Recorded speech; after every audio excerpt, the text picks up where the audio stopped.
that I'm gonna start saying a few things about what we do in Thessaloniki in general. It's a very old festival and an esteemed festival in the region. I don't know if any of you have like visited the festival in the past. Thessaloniki is like the capital of the north, one of the most important cities in the Balkan region, and like a very important hub for Greece.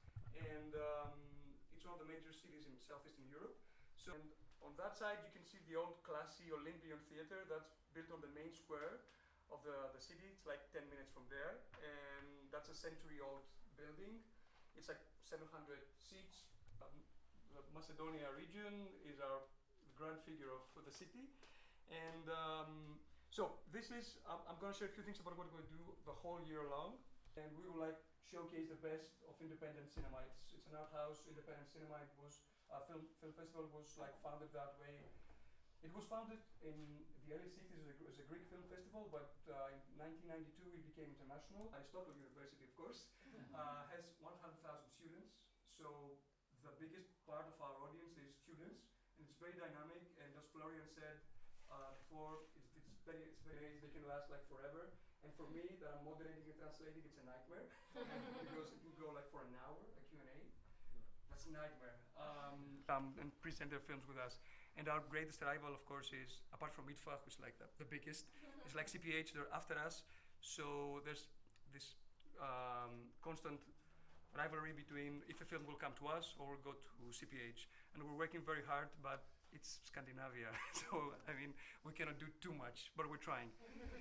And then we have the publications that has to do with cinema in the whole Southeastern Europe. And that's a very good top of the concert hall of Thessaloniki, which is right by the sea, which is also attended by many people. And the most important thing is, the other one is at the 5th floor. It's like a very much more small cinema on the same building, and that's where we screen like hardcore cinephile films. And on the it's like of course art house films, but open to a more the biggest audience. And they are like the two art house cinemas of Thessaloniki. Thessaloniki has many cinemas, but they all screen shit.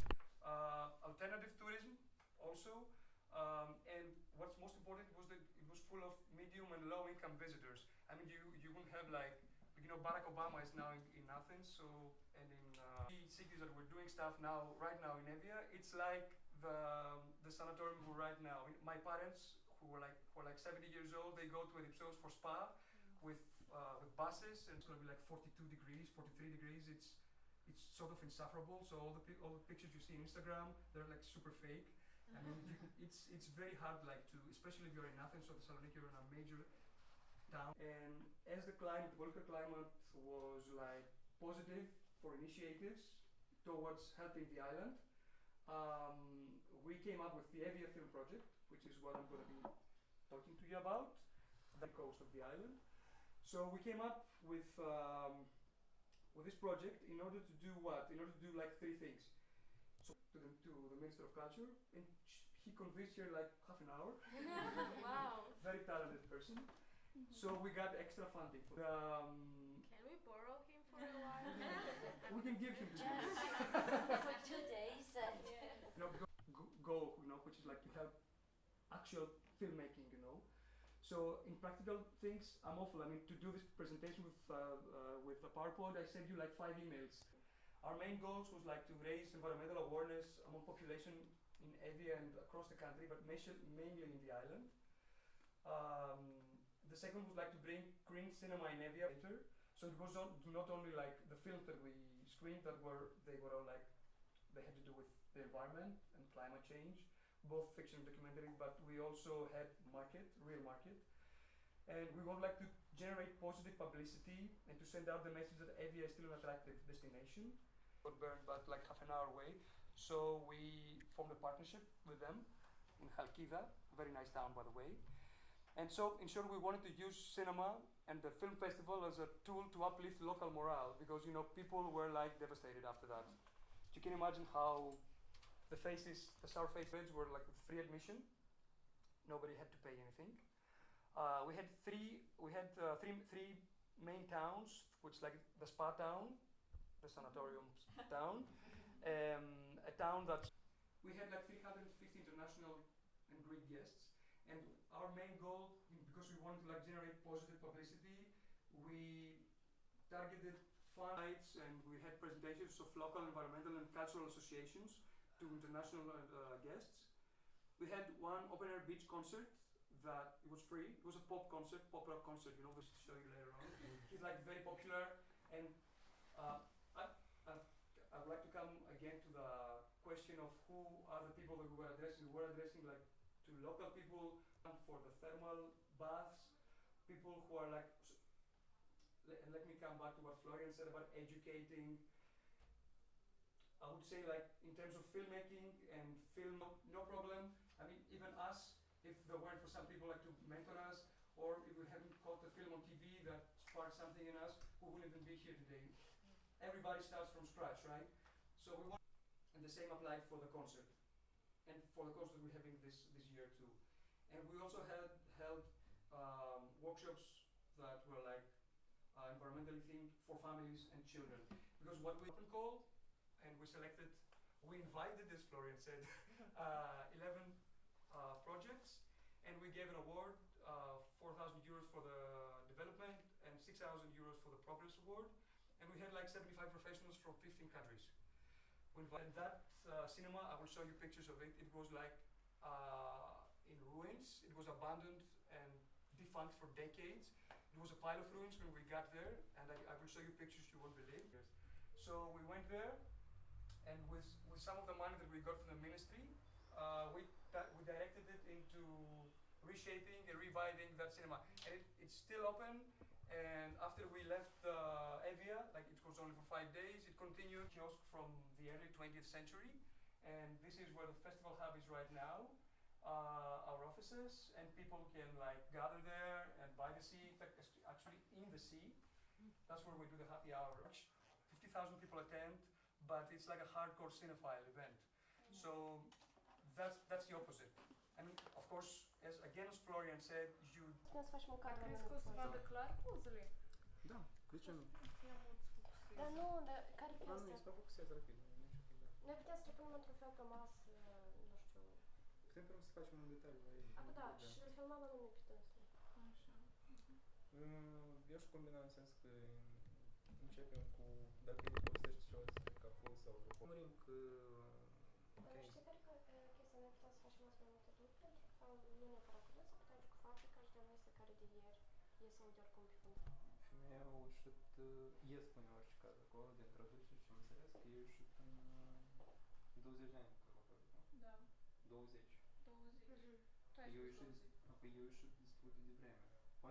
Poate e subălbuit că nu știe anul precis. Eu așa am înțeles. Nu, e pur și simplu acolo spune că hai mâine. Să aveți. Da, asta. O scriu? Как зовут и Как вас зовут и сколько вам надо? сколько вам? Deci că nu. Или когда вы родились? Да.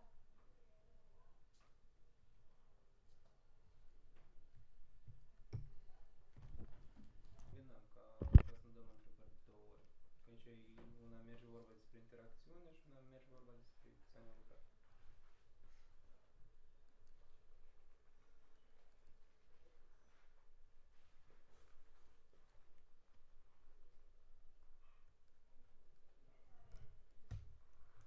Să faceți treaba, nu se notează. Următoarea. Care ți-ai scris? A? Ce ai zis? Înghețat? A, au spus că cărnața înghețat.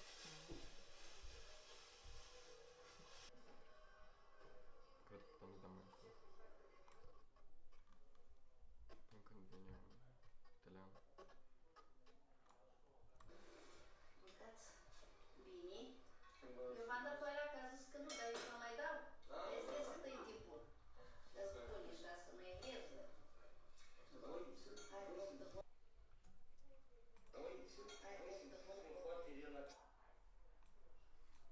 Hai, poftă, poftă. Dar spune și asta nu e engleză. Hai, poftă, poftă. Cum spate făcut... Vedeți rău să vede butâlcă și aia. Вообще nu. Dacă și așa pătratul... Care? Anuși, pune play. Vedem butâlcă și печенье.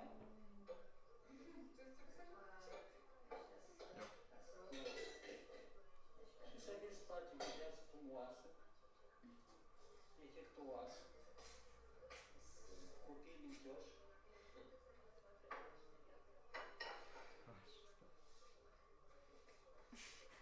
A doua. Chiar nu semnificativ, dar pricole. Îți faci gura canară în care, cred.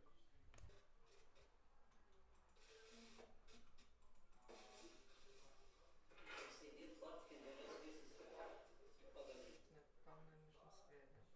Soul de carne. Sărmale, găluști, barze, furechi, căsărdesc, pepini. Toată diversitatea. Eu fasole n-am făcut. Eu lucram și zic și sfăturim de așa că Dar vorbele astea de mâncare și chestii, ele pot fi folosite în filmuri? Nu are niciun sens. Hai să mai încolo, să ajungem. Păi dacă nu vorbim că...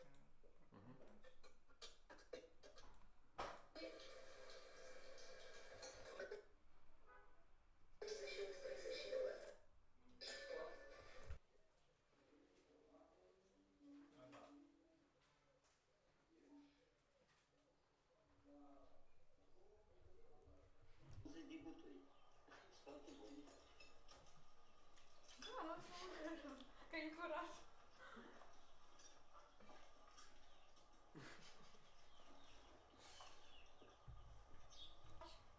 Afară despre zi,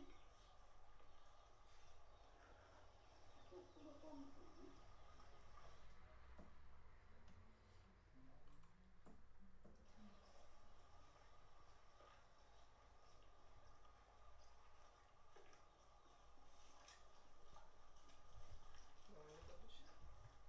Și când vedem un cadru simpatic să Dacă aici vedem mai vezi, detaliat.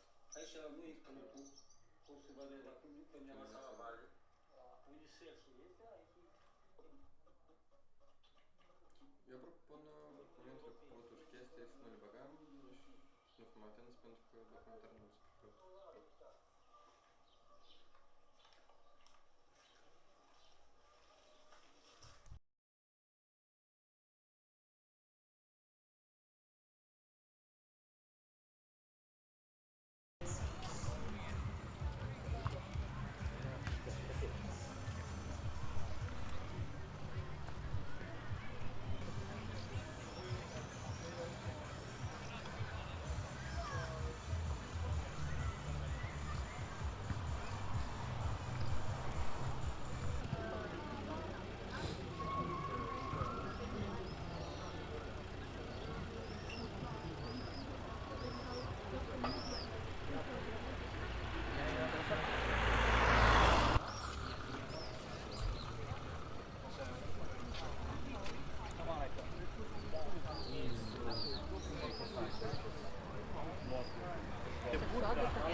Asta nici măcar prin aer, asta prin...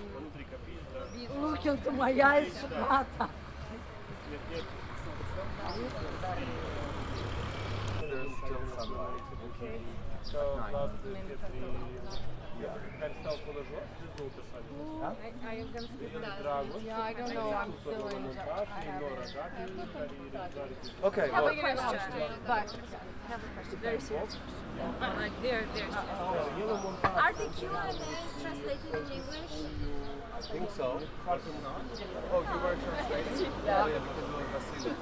Yeah, well, he said, I'm gonna ask whoever. I'm like, you cannot. Terrible. Normal. But, and he went, oh, no, and she's like, you know, like, almost people when you do the translation, they know to stop. Yeah.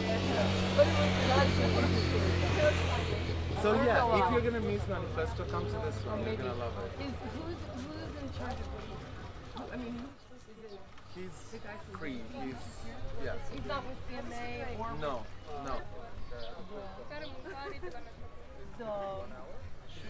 Dar după asta le-am zis stai să creăm asta. Yeah.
Ne spuneți când să începem. Facem liniște? Bine ai venit, Max. Nu te-am găsit. Mă bucur că ai acceptat invitația de astăzi. Mersi pentru invitație. Tu ești directorul Asociației Obștești Moldox, care se ocupă de filme documentare. Ne spui cum ai ajuns să faci filme? Păi am studiat film.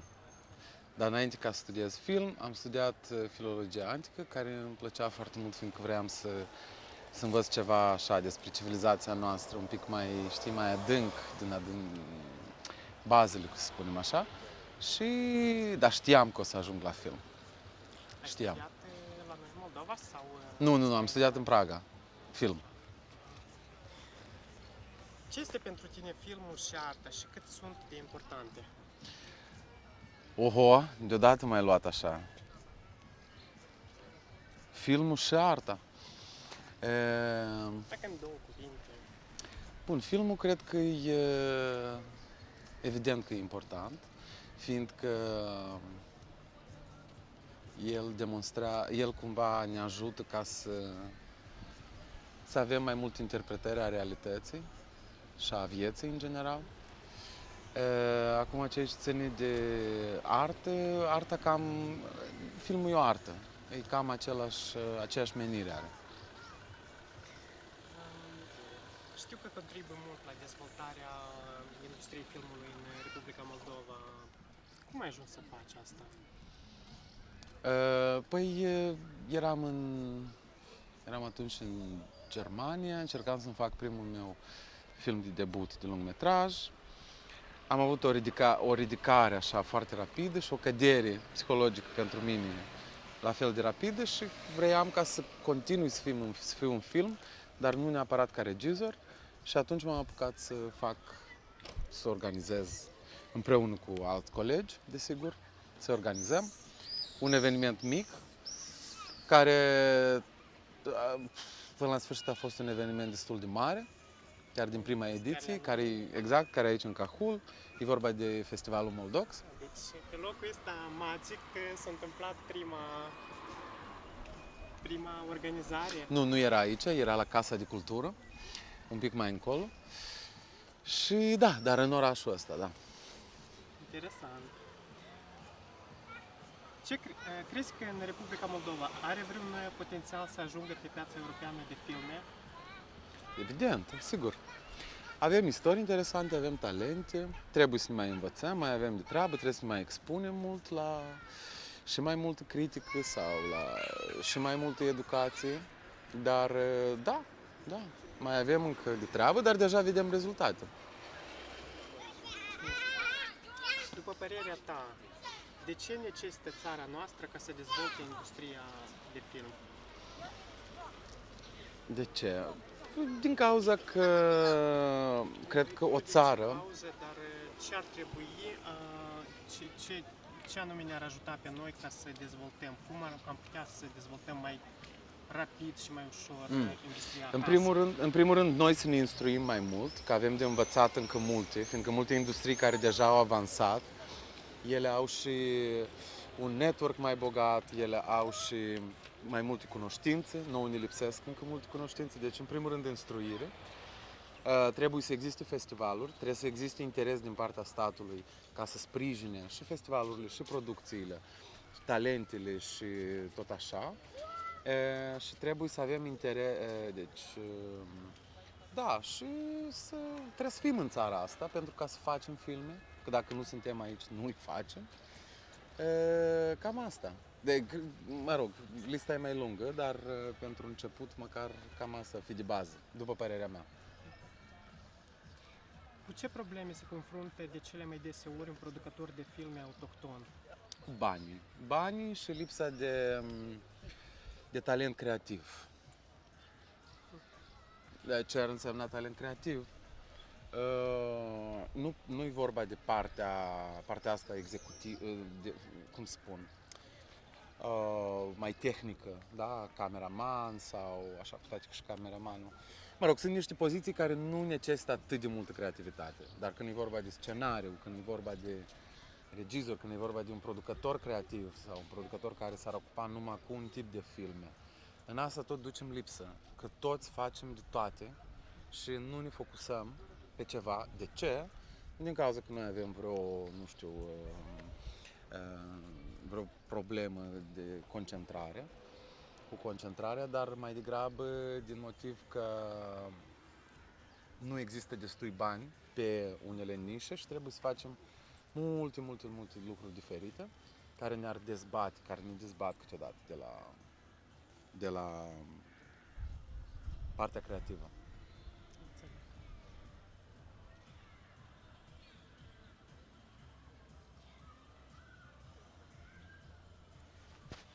Crezi că are vreun viitor filmul moldovenesc?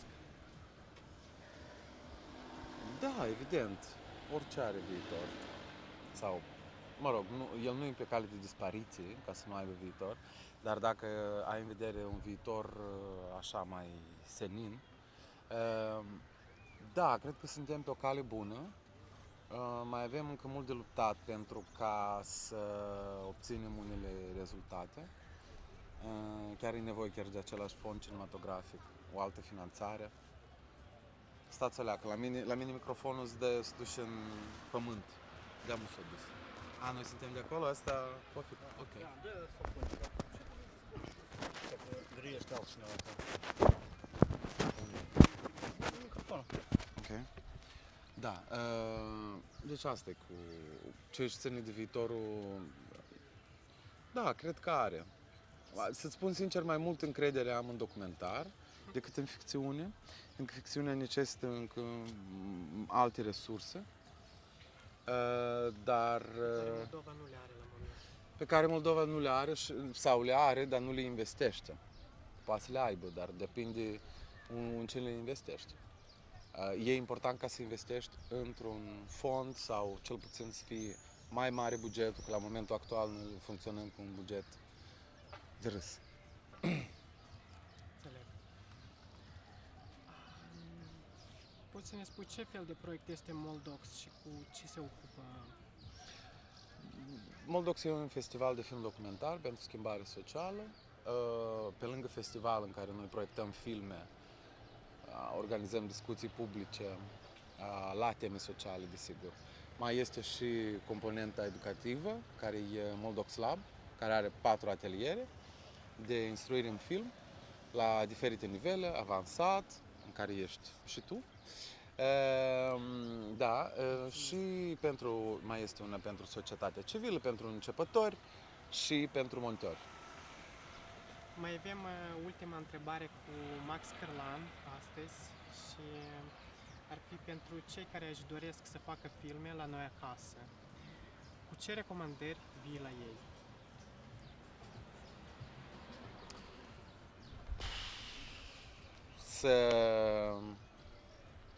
Să facă filme. Să vină la Moldox, să scrie la workshop-uri, la laborator, să caute echipe. Evident, asta e, da, mersi. În primul rând, dacă e să scoatem din Moldox, dar în general, în primul rând trebuie să faci filme pentru ca să faci filme. Așa cred eu. Cu orice preț. Dacă nu ai buget sau ai buget sau găsești niște buget sau trebuie să mai cauți, trebuie să faci filme. Nu știu, unul pe an. Nu vorbesc de lungmetraje, scurtmetraje. Asta pentru începători cred că mai mult e sfatul ăsta. Pentru cei mai avansați să aibă încredere și să iasă din bula în care existăm aici un pic în Moldova și trebuie să ieșim mai mult și să ne facem mai mult network, mai multe conexiuni,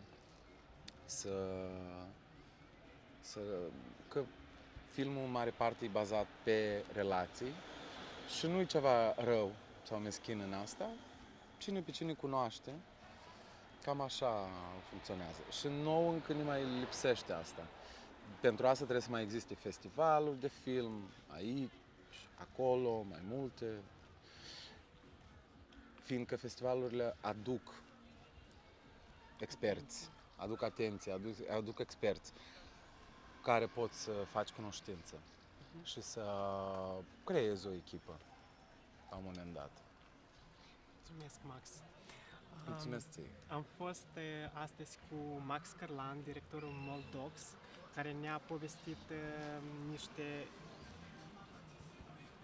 insight-uri foarte interesante despre cum să faci film și sper să-l vedem și pe viitor într-un nou, poate podcast, poate interviu. Mulțumesc, Max!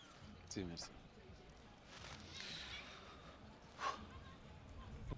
Deci zilele astea la Cahul se întâmplă o minune pe numele Moldox și mai bine spus Moldox Festival și Moldox Lab. Sunt două chestii diferite, iar eu fac parte din Moldox Lab, coordonez mai multe ateliere de film, unde împreună cu copiii, adolescenții, dar și cei mai experimentați, învățăm să facem film la diferite aspecte. De la filmare, montaj, postproducție, împachetare, de marketing și cum să prezinți ideea ta de film. Noi împreună învățăm, toți împreună, de fapt ce înseamnă filmul documentar și cu ce se mănâncă. Cine de obicei sau cum ajung la atelierele organizate în Moldova? Deci avem mai multe ateliere în cadrul Moldox Lab. Avem Inspiration, care este destinat profesioniștilor de film de la noi sau entuziaștilor care au idei de film și vor să o duc la alt nivel și vor să învețe cum să prezinte această idee în public. Deci se numește pitching. Avem Interaction Workshop cu Denis Pavlovici. Primul a fost cu Melody Gilbert. Al doilea este Interaction cu Denis Pavlovici din Germania. Este destinat societății civile.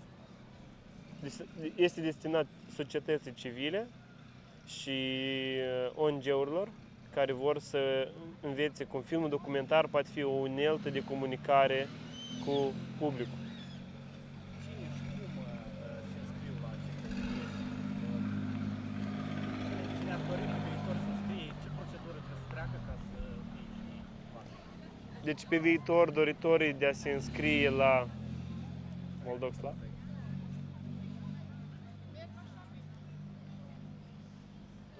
Deci, doritorii de a se înscrie la Moldox Lab pe viitor, neapărat să urmărească call-ul nostru, apelul de înregistrare, fiindcă ca să ajungi la noi la atelier, ai nevoie să te înregistrezi pe platforma noastră, care de obicei are loc vreo 3 luni înainte de festival, și trebuie să te înregistrezi, să scrii o scrisoare de motivare foarte bună și să exprimi dorința de a participa la festival. Okay.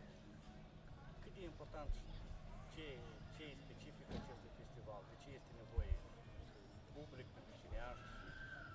Eu cred că Moldox în industria noastră cinematografică are un loc aparte, fiindcă dezvoltă capacitatea tinerilor de a se dezvolta în direcția documentară, plus a stabili legături importante cu cei mari, cu reprezentanții diferitor festivaluri și platforme de dezvoltare a filmelor documentare, iar aceste conexiuni sunt cele mai prețioase, de fapt. Aici se produc prietenii, conexiuni și se întărește abilitatea noastră de a comunica și a vorbi despre filmul documentar. Și în afară de filme documentare, ce se mai întâmplă la Moldox? Ca și spectator simplu, dacă vii la Moldox, ce mai ai parte? Eu chiar recomand tuturor doritorilor și iubitorilor de film să vină la Moldox, fiindcă Moldox organizează zilnic transport Chișinău-Cahul-Chișinău, gratuit, unde chiar dacă ești la Chișinău, dar vezi un program, filme foarte faine, ai ocazia să vii gratuit, să le privești, să vezi un pic Cahul și să vii la Chișinău înapoi. Și selecția de filme de obicei este una foarte serioasă și foarte bună și foarte des avem invitați regizorii sau producătorii unde tu poți la direct adresa întrebări și de ce nu să te împrietenești sau să afli mai mult și în privat. Filme, poate 2-3 filme tot? De anul ăsta? Da, și voi dați să montez pentru anul viitor, nu știu. Da, nu cred că merit. Da. Altceva dacă Eu mă bucur că Trofilm Group face parte din Moldox în privința filmării acestor videouri Și noi suntem prieteni buni cu o film grup. Este Alexandru, Pitch Films și mulți alți prieteni aici care ne învățăm și colaborăm să facem un film bun. Asta este Alexandru, dacă ceva. Domnul Alexandru, cum vi se pare Moldoxul? Ciotca, mai aproape, ia că aici. Hai, că este domnul fanatism, partea mai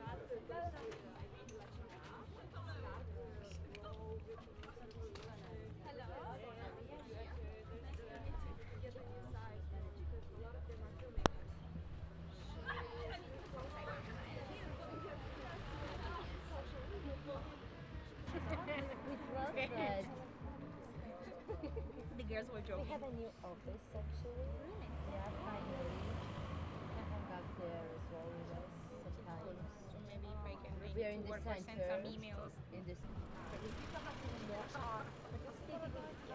Because we can. Yes, yes. Will you? Yeah. You wanna also? Yes.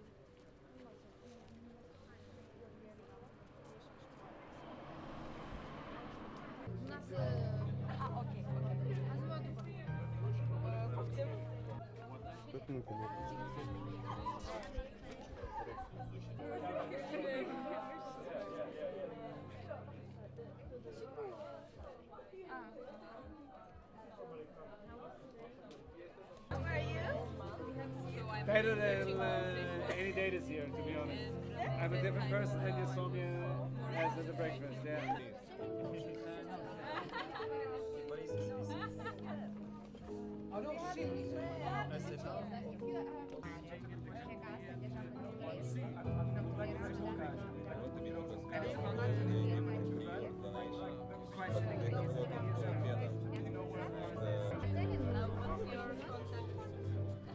I did, yeah, please.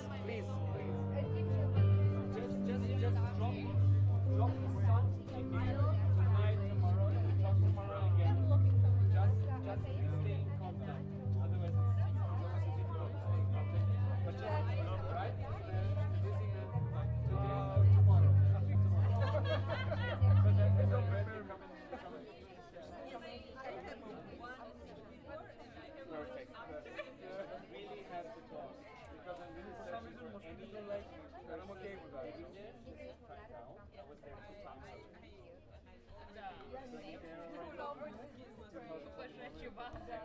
Working on this thing for 3 years right now. I was there 2 times. I have my access here,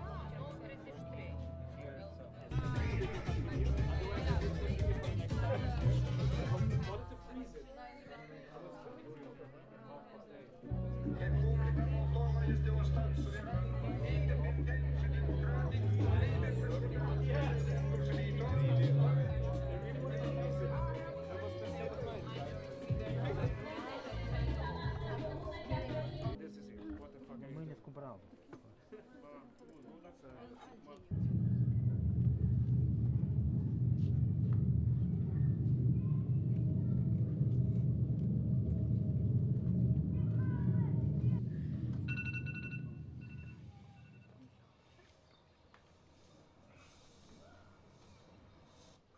Доброе утро, страна. Сейчас у нас за окном 7:10. Всем доброе утро. Вещаю прямо из кровати, заплывший весь. Сегодня мне к 3-му уроку, поэтому поспал я аж целых 9 часов 40 минут. Такой хотела вот сделать. И сделала вот такую вот прическу. А теперь буду ее кушать. Я съем то, что осталось. Вы не представляете, я сейчас в шоке в полнейшем. Я просто включила чайник с первого раза. А я уже вышла из подъезда. Ой, из квартиры. И сейчас уже пойду в школу. Не люблю дежурить, ну ладно, придется. На улице сегодня -7, -6, должно быть тепло. В общем, я вышла. Вот пока такой темноте мы идем в школу. Зимой. Сейчас переключусь. Я сейчас иду в школу, не знаю почему, но я решил выйти в футболке, но уже не хочу. Класс, класс, класс. Так, все, я уже вышла. Пойти не проехать. Весна наступила. 2 марта. Я иду в школу. Все некрасиво. Наверное, весна с возрастом стала моей самой любимой порой года, потому что лето это все однотипно, это просто жира, это возможности, но весна это чувство. Вот так, наверное, можно сказать, что весна это одни чувства. Что происходит, пацаны? Не стрёмно уже! У меня снова предчувствие плохое. Это не может быть, чтобы обычная была, ребят. Это же просто не шутки. Идти там, быстрее в школу идти. Там у нас бункер есть, надо туда идти. Бежим. First, I guess, and it will be until August or September. I don't recall it, but yeah, those dates that I don't remember really well. Yeah, I can show you. Oh yes, we have the Doc Alliance Award. So the Doc Alliance Award, like it has this thing that it can share to all of the audience. And yeah, I guess that's it. We have a platform of value to give it monthly, and yeah, I think the Doc Alliance is more of that. Do you have any questions? Like, I think it's better to have questions than I respond, because it's like me remembering the notes. Way higher. Yeah. And yeah. Anything to I think it could be like a question. Like, it really depends on the program that we would like to create in that moment, you know. It could be a retrospective from an author. It could be related to some topic with all of us. Yeah, so topics change theory. Yeah. The topics changes. I can show it to you. It's more the DA Films does like this little focus on a section of the festival that is happening at the moment, or a theme or a topic. As you can see, Milan was shown in the festival or the previous editions. Yeah, it really depends on the theme or topic that we would like to share. Yeah. All the films are screened on that films or any other places also? So all the films that are screened in the festival? No. Likewise has this award. The DA Films is the Okay. VOD platform. Yeah, I know DA films. Yeah. And we have, like, we don't put all the films in the dafilms.com, but we chose and we curate some films into the program. Yeah. I think I made myself clear, no? Like, no? Yeah. And those films are chosen from this festival that you mentioned. But It could be, so it could be from the festival programmers of the Doc Alliance by the creative media, media. So every 2 years, if I'm not mistaken, is we do this. Yeah. Okay. And where are you based in? Sorry? Where is the Doc Alliance based in? In Prague, in Czech Republic. Okay. Yeah. Prague also in Prague. Okay. Yeah. It's based in Prague. And I heard something about Ghost of Light. I think He's that, asking if Iana Tabakov is there. oh, I don't, in the Doc Alliance? That films. Do you have, oh, I don't know. We need to, but to watch it, is it a film? Because I didn't quite understand the She works the film. for the DA films. Yeah. Oh, okay. Because I didn't understand quite well. Sorry. Sometimes, yeah, it's not clear. This year is DoctorFest, and we did this DA Film Academy before, but it was we had to put a pause it because of the fundings and because of a lot of things. It really depends. It really depends. Because the aim is to give this promotion, to give this visibility of film festivals that I will suggest to do the application of Of course. Yeah. Of course. And I have a question about what is Sorry. Because I think she had a question. Yeah. I wanted to understand how you define European. Europe and from the European Union, like with the funds. Okay. So we are not. We are not in. Applying for the film festival in Georgia as well, and the European it's like regarding the zone of the country. That's like. So you can apply. So so you can apply and media has this list of countries that could apply it as well as Georgia has Armenia, and I don't know the complete list of all the countries, because it moves and it changes year by year or between 2 years, you know, it really changes in 2 years. So but I definitely know that Kosovo and Georgia and Armenia are eligible to apply it. Have to be very succinct, you know, they have to just be short and to the point. So those are the keywords, and then it'll start to be, as long as you put them in some order, it'll start to feel more natural. So I'm a trainer here, filmmaker, I'm one of the tutors. No, I'm from America, I'm a famous director. Yeah. Oh, nice to meet you. And I'm so excited to hear about your movie. Oh my God, I'm also so excited to meet you. And a new film is called Sunrises of Adulthood. So, you know, the thing is that while the Soviet Union was collapsing, me and my classmates were born. And now I'm on a journey to... No, it is logline. Yes, it is. It's her logline, but okay, let's try the logline plus maybe Plus one more. synopsis, Because you could do the maybe. logline and then press Yes, play, yes. which we Yes. need to see Yes, anyway. yes, yes. But because she redid the voiceover. Yeah. But let's try one more time. Okay, so hi. My name hi. is Melody. I'm from the United States. I'm very curious to hear about your project. I'm What are you excited working to really want to find out what happened to our dreams from this really small, hopeless and multi-ethnic town. Okay, multi-ethnic town. Yes. So what do you mean? Well, the thing is that in fact we are the first generation of citizens of independent of Moldova, but only classmates. What's a gagauds? It's a. Do you guys know this word? Yes, but we don't know actually what they mean, what they are from. Nobody knows. You know, I never heard that. Just talking about in German, even the way it's pitched, the poor, hopeless, all of that works great, because that could be the same in America. What happens to people in the... Because you're talking about your class now, Yes. so because it's your class, so it's so Yeah, much yeah, yeah. your story, but maybe it's really to a- find a way to say like, my class is so many other regular classes in a small town, and Yeah, then it could just be have any small town it's anywhere. just to connect with We're using that here, but type of the sunrise. The of changes, adulthood, the because changes.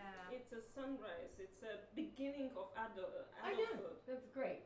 So maybe it's the whole story about people who are growing up with, well, this is also very specific Moldovan, but I have a feeling that what Marina's story's uniqueness is that she grows up at the same time as the country grows up, because Moldova is a very young country. So this is I like that. growing up to be like the synchronistic growing up with the country, and the adolescence of our country and adolescence of the and not generation. just your country, the whole. Yeah.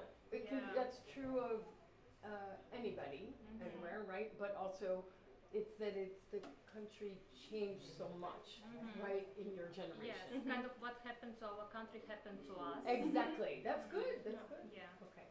All right. So for let's, because you like standing, let's have you pitch standing. Hopeless and multi-ethnic town.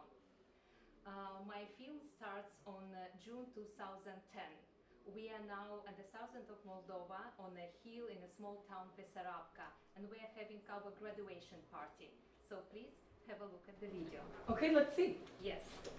Adding that one sentence was helpful, right? That it starts in my graduation. Super. Do you want to put it on the big TV or? Yeah, I'm not sure. You can also show it from Premiere, just maybe. Yes. Can we put it on the big TV or no? Yeah. Let's do this. Thanks, Liv. Yes, yes.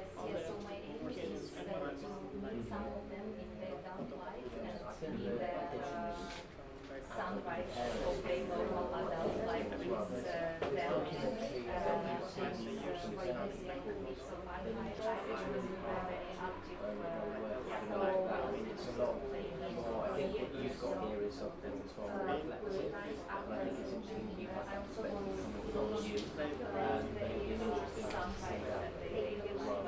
Maybe I will start with only my story and do a short first, because my goal is also to start doing something here in Moldova and show others what can I do.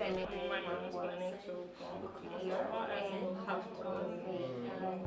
I will have to confront her about her thoughts and beliefs.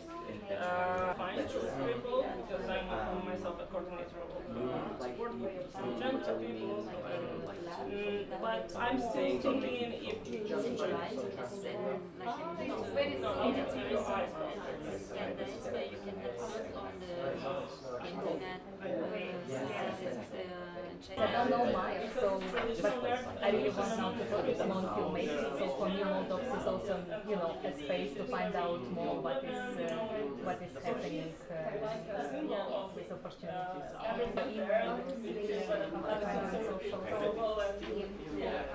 I think it's already too late, right, to apply for this year's edition. Yes, yeah.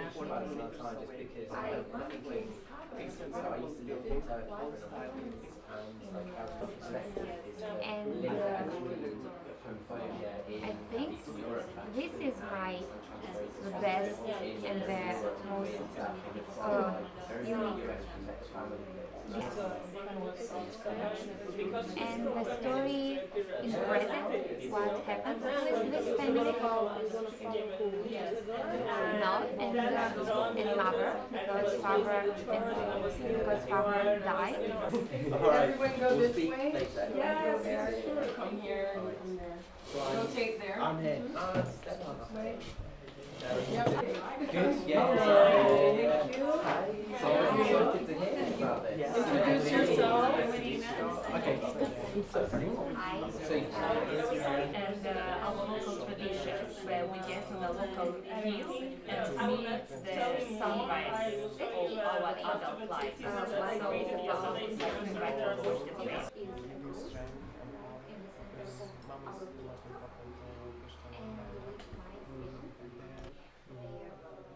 Very unique home videos. Some places that connect us very much.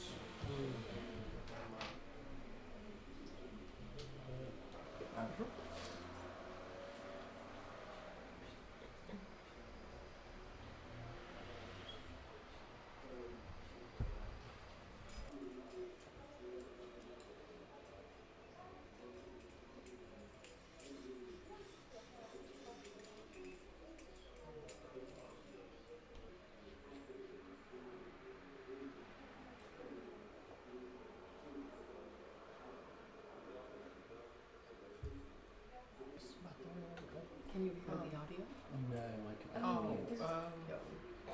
You should turn it up. My fault.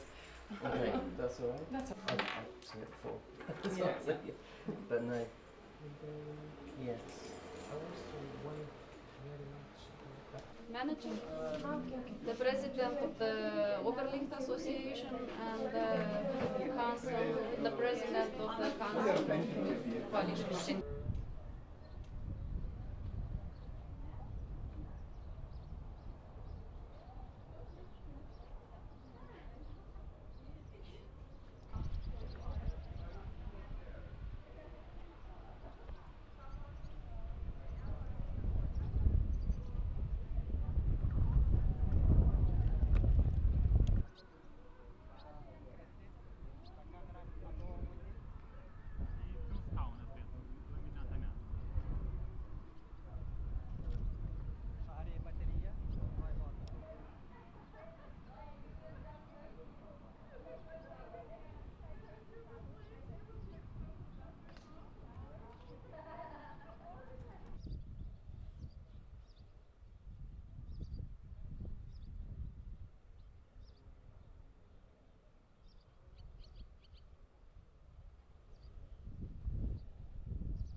Way and mixed it with different synthesizers and so now they will present the sound installation.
Я пойду на рейс.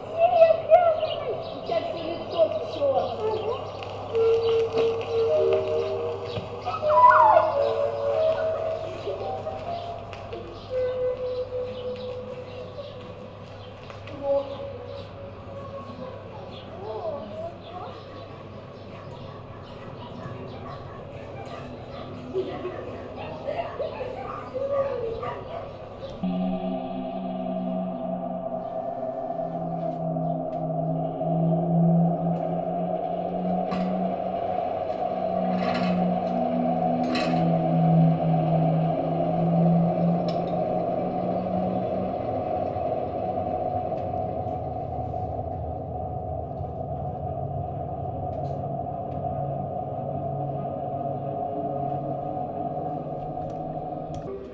Сергей Иванович, мотовоз будем отправлять где-то на 14 часов. Да, 8600 ставим. Понятно, 8600 ставим.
very much.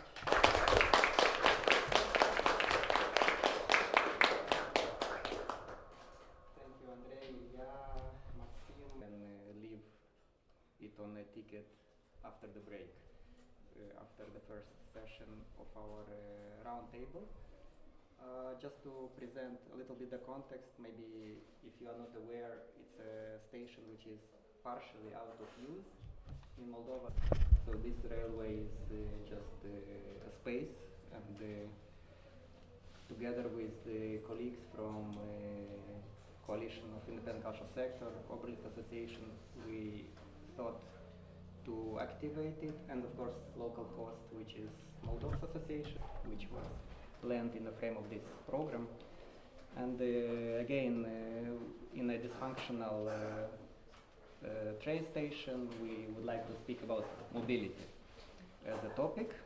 So it's also kind of adding another layer to the situation which we face since the dissolution of Soviet Union, basically. It's quite a long time, 30 years or even more, when all the connections which were somehow intermediated, I believe, through Moscow, were kind of gradually losing force, and most of us started to meet each other in Berlin, in Paris, in maybe Prague. At least that's where I built my own network, and I didn't meet you in Chisinau or in Baku, for example, unfortunately, but we somehow we are a generation of cultural workers which built our network in the Western Europe, I would say. But the situation is changing, and I think this is a good, I mean, today we would like to talk exactly about this, if it's changing and how quickly and in which direction does it change. And what kind of mobility opportunities do we have today, and how can we make use of them so that we can develop our work. So I'm organizer of Alternative Cultural Spaces program, and I also participate in the coordination of activities in the frame of the Coalition of Independent Cultural Sector, an umbrella organization. Moldox is a member of the coalition, but we also have members in Transnistrian region, so we try to be present as wide as possible through our work. It's only second year. The need for the work was for the coalition. Very interesting case. If we look on the region, what happens in the region, we don't see so many. Anna Barjase from Georgia. Imam Hasanov from Azerbaijan. Company in Georgia, and also I'm a part of Art House, Gori, which is a creative clusters hub in my hometown. Yeah, I think I'm trying to spread my energy in a different topics, because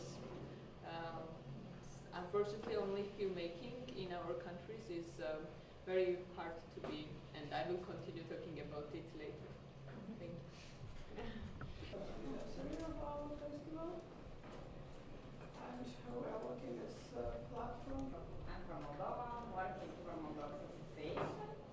Basically, I'm involved in organizing the festival right now, and also we have a safe space with a lot of bunch of different cultural events that's open like fully, and we are like CMA.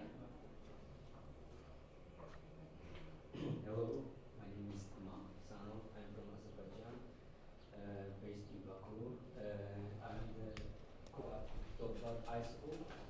It was in 2020, and then we had this war and pandemic situation, blah blah. Like we had 2 courses. After that, like great place in the theater. So I started with the theater. Now I'm doing documentaries also as a filmmaker, and I'm happy to continue to make documentaries, because this is just one way for me to understand myself, being here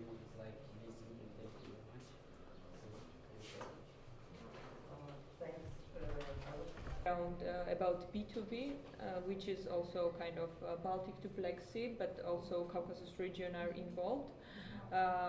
And I think I can continue a lot of examples, but I will tell about necessity of this because in our region, all of our countries has a conflict, and especially between each other. And that's like a third country or fourth country can give us possibility to make a dialogue about it, and also to together we have a power, but alone we can't develop anything, because also for some kind of European grants or kind of projects, it's very powerful to have a strong kind of colleagues from different countries, and that give us kind of opportunity for independent filmmakers to stay independent and not make kind of orders what, for example, the states are giving us. So I think it's very important at first to stay independent and develop kind of cultural part. Each region in our countries, and that's already challenge, and that's already something to work, and you can't work by yourself. You need somebody as a club also. I can speak endlessly. You can we can make a discussion about. Okay. I guess I need to. I'm going to cut out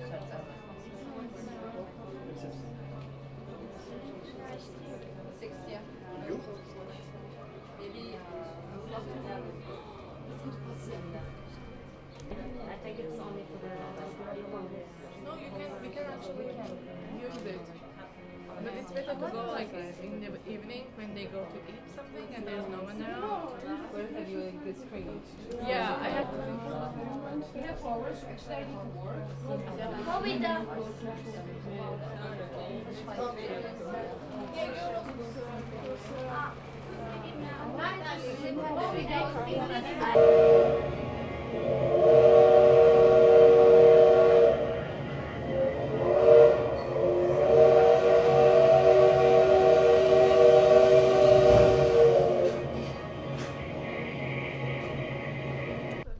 No. There's one girl One girl, yes. One girl. and you and me. Yes.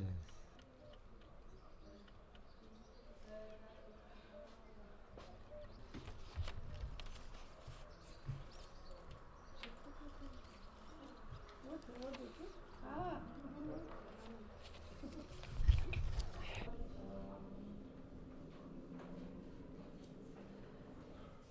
Scriu critică, iată, și iată, într-adevăr, textul post-sovietic, da, atunci când dinainte regiunile au fost activate și prin elemente de structură, cum sunt casele de cultură, festivaluri și asta. Sigur că după 90 se întâmplau tot felul de caravane, să zicem, în Chișinău, da, care acum s-a format între timp, și care era absolut absent în regiune.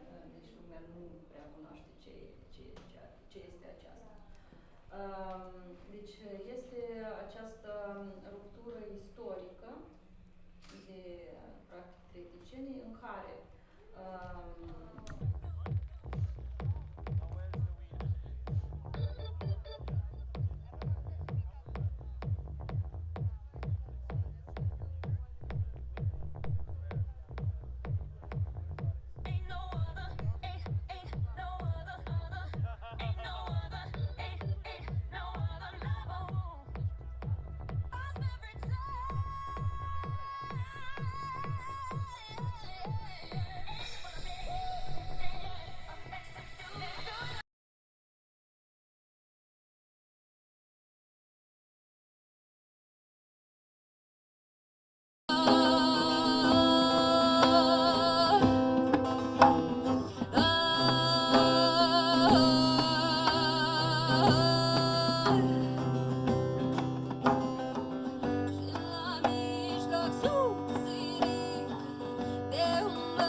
Cunoaște pe Doina Solac?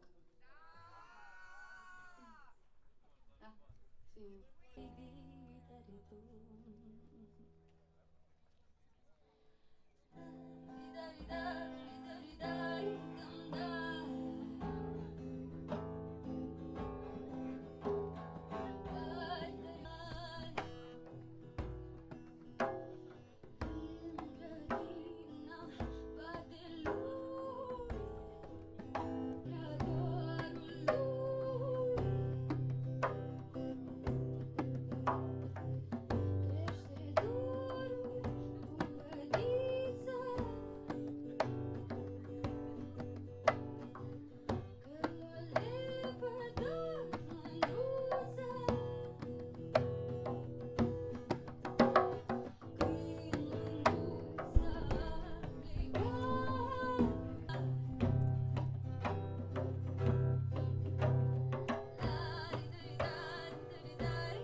I'm in charge with the partnership and writing application and all this part with the.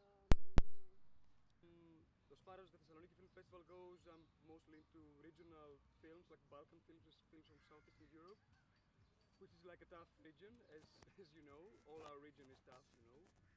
Southeastern Europe, Anatolia, Middle East. About it. Yeah. And I think the moderator is here. Here, our topic is cosmodarwinism, which is, if you're interested to know what cosmodarwinism is, please come and I can explain. Also, yeah, that's it. I'm happy to be here. Thank you. Hi, my name is Maria. I'm coming from Georgia. For Synodok Tbilisi International Documentary Film Festival based in Tbilisi, I was doing a programming part of the festival there. So yeah, filmmakers Radium Film. I'm also co-founder of Art House Gori, which is creative cluster space in a small town. Gyumri in the second city of Armenia. I also work at Chaifana and I'm representing the Armenian side of the filmmakers. So I'm kind of coordinating the project at Armenia. Underground art space, its name is Untitled Tbilisi. So we focus on 3 countries in Kosovo, Caucasus, Azerbaijan, Armenia and Georgia. And we always try to, bring these all 3 countries together. The representative artists from these all 3 countries. What we're gonna talk in the next discussion is not very optimistic. Yeah, but have you had experience with programming? No, but I'm curious about the topic. Hello, I'm here and also I worked as a programmer for Tbilisi International Film Festival. And now I would like to create my own independent film festival in Georgia. Yeah, I'm from Armenia and I'm a film director and founding director of the National Film Festival team, which 20th anniversary was due this year. Hello, my name is Amalia Palo and I am part of the production. I can hear. Yeah. It's we need to do something because it's people can hear on this side. Maybe first we can sit in the round. Closer. Closer? If you're okay with closer, I searched for a context like this one to ask for help and how to manage. So the team at Moldox Festival. Also, I'm working for Queer Voices Festival, which is in Chisinau. Yeah.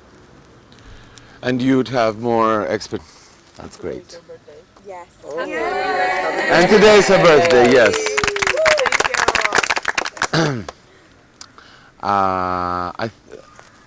Hermine?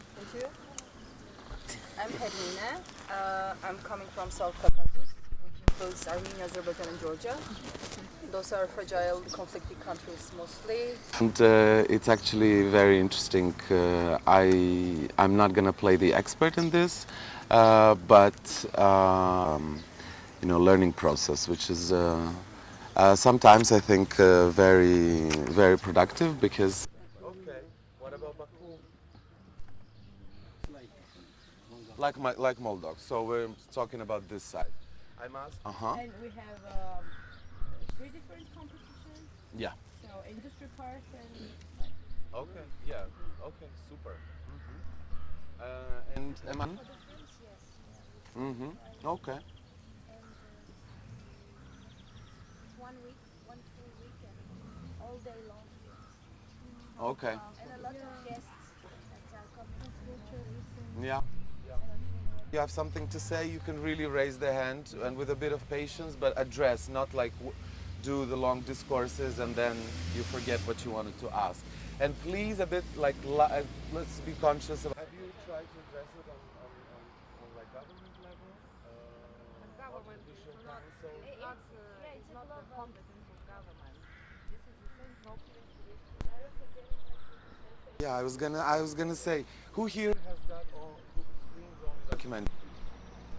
Only documentary. One Romania screens only documentary. You're which? Doctors do a mix. Yeah, it's a Cinedoc? Only documentary. Okay. Untitled? So far we have done only documentary. Only documentary. Okay. The mix. Okay. So we don't have any. Oh, Baku? It's just documentary. Okay. So this question. HBO documentary and distributions for Kinedoc, and when they started like talking about Georgia, they didn't even know, like distributors could not understand like which distributor had rights for Georgia. So there were like several distributors who had rights. Had that, and we had to give up on the documentary. It was the first time we had such Yeah. case because we usually work in the South Caucasus region, and that was. To say other challenges that you're facing in the programming team, or if you know of the programming team. Well, yeah, I mean, That 30 years it was like we found a solution like 4 years ago. The left government, we had left government Syriza, you might know, they found a solution. This was the ancient region of Macedonia, and then that was partitioned. So there was an entity in Yugoslavia that was called Macedonia. Nobody had a problem with that. Like for It's a little bit, yeah, it's nothing to do with culinary talents because culinary talents is huge, but it's a training for young filmmakers or film students. From which countries? For a small festival, Courtesan in Belgium, and now we have San Sebastian, the school of alternative teaching actually, and just for 15 people, just once per year. But if we have it with several festivals, we can build a real net and do more. Even without funding, this kind of projects are possible. Because you need only department, let's say, fit. I just talked about Fit Campus is the training, and we have Fit Lab is the industry. It's we accept all stages. We have. You feel about the festival? Maybe the time is like maybe to focus on something concrete or to focus on some countries, like a very impressions of European or some countries like who have all the big. This is baby bread. Yes, it's here. You didn't see it?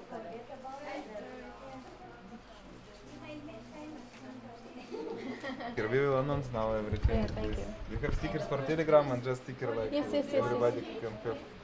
And why it's print only part of the picture? Ну потому что формат ленты.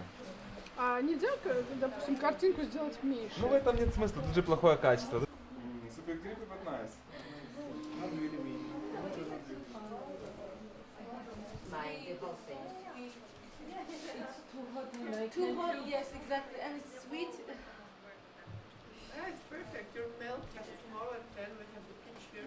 Yeah. It will be a small thing. Yeah. We have only 4 projects. Good. Great. But will be quite short. And after that, we'll start working like Ну, они, видите ли, некоторые получаются, некоторые we have another как бы для того, чтобы сделать их прям перфектными, надо сидеть и монтировать. У нас тут такой формат, как бы кто-то что-то скинул, как-то что-то оно получилось. Это вот эта картинка? Да, да, но не обязательно воспринимать это буквально, ну, то есть, потому что мы-то знаем, что может быть за контент. Но, в принципе, для зрителя, который будет смотреть этот зин, ну, это больше про какое-то передать настроение, может быть, какие-то фразы, какие-то слова, там. This lady with bread, I don't know, is this baby bread, here's some patterns from sanatorium, don't translate some mood, I don't know. Here's some boats or something. So you can choose and also use it for this maquette. So That's scary. Yeah, I mean, it's still scary without watching over us. Without critique from turbo publishing plan, but maybe we will come out with something. We have not so much tools, you can see, or some immediately start produce. And ask for chai in coffee. You do what everyone does. Exactly. Понятно, but not so difficult. how you find out all this that you've learned?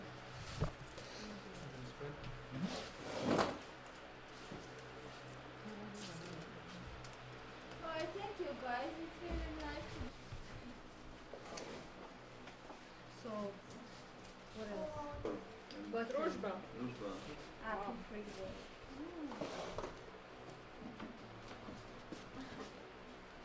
Через culture Sana, when you're done, can you give me this? Don't be a shluka. Huh? Don't be a shluka. Come on, Yes. Of course it will. You shouldn't have given me the first. You know what she's doing this. I know, I already have idea. Okay, actually she was breakfast finishes at 9. first, but then give it to right? Is this my project? No, what project? What is it? Come inside. Choose door 3. I think it's a control 3. Choose door 3 all the time. If you want to have a room. No, hot water. 11, okay, no hot water after 11. Oh no, or...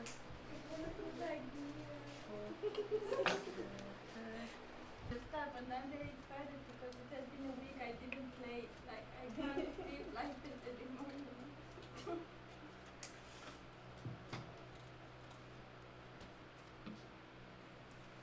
I said, you want? Yes.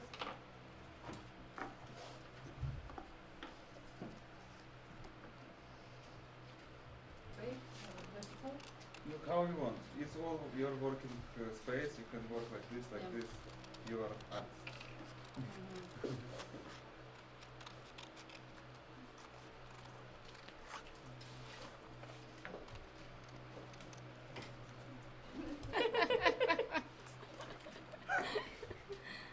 I will have you But there there's no like place this. for me to.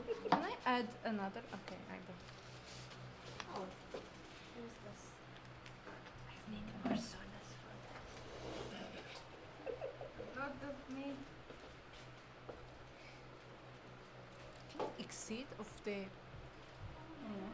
Wait for a second. It will take very little time, I promise. Okay. That's it. And just a second.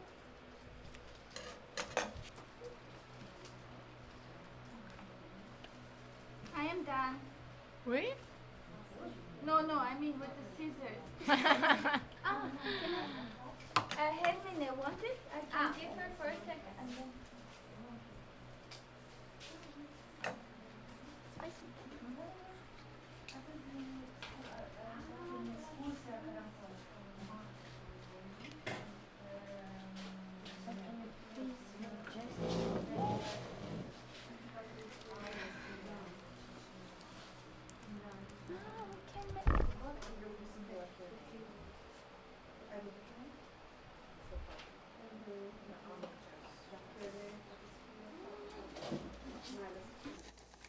I want to ask you what kind of industry events you have in the countries that you're from that are more on the business and networking side. Do you have such events? Can you elaborate on that? Like, for example, events that will maybe encourage co-productions, or maybe the development of your local industry, but also have international experts. Yes. For example, this is in of Tbilisi, International Documentary Festival. Beside the festival, there's a mentorship program, a mentoring program, which is almost 3 months, like intensive program with the international mentors and participants from the South Caucasus, also from Central Asia, are working with the international mentor to develop their projects, documentary film projects, in a different stage of development. And after this mentoring, we also have pitching forum. We invite like almost like head of very, international, I don't know, different companies, organizations, head of the festivals, and these participants, they pitch their project in front of these people, and yet there are chances that they have any co-production after this pitching forum, or find any additional support from other organizations abroad. Yeah. Let's go. So that's Georgia. How about Armenia and Azerbaijan? Do you have something like that? That's okay. Now, if you have industry events in your country that would touch more about like maybe on the business side of the film and networking, that would encourage maybe the local film production, co-production, or things like that. No? Well, we have this Golden Apricot Festival, during which there might be some, I'm not that much involved in that, but I know that some things are happening. But it's, I believe it's mostly during the days of the festival when they kind of try to gather everyone and invite some guest speakers. And but I'm not very much aware if they do this kind of workshops or not. But there have been several, and they continue to be several. Like very rarely, some workshops are being held. Like from France, for example, they were coming and doing some workshops, but not concentrated mostly on industry. But they were giving the opportunity to somehow like find the producers and how to work. I also did my one and only feature-length documentary in co-production with France. And yes, it was just this, they created this environment where you could work on the script, and for example, they invited guests from France, producers whom they would also select you, and also you would select them, and kind of, in my case, it really worked out. And not everyone like continues working, but still they gave the possibility to do that. And yes, I don't know, some things are changing in our film center. Before, it was not a very cool place, I believe, but now some people changed, and maybe they really try to make difference and try to change the film industry itself. And yes, several new, maybe feature films mostly, but yeah, several things like independently started to appear. Not maybe very active in documentary filmmaking, but still, I don't know, some things are slowly. Okay. So doesn't, like, from what you told me, those events that you have in your country, do they meet the needs of your local industry? Yeah, maybe not really, because even like if you're in the field, you don't feel ever involved. I mean, not because you are waiting somebody to invite you, but it's like something you don't understand. You kind of can't find the places how to fit in into something that is happening, because it's kind of like something established that you don't know. I don't know. You should know this person like to go. I have that feeling mostly, and yeah. like as I a would case? say like a lot. Maybe Imam like would know better than me like what's going on. But in my case, I don't think that we even have industry.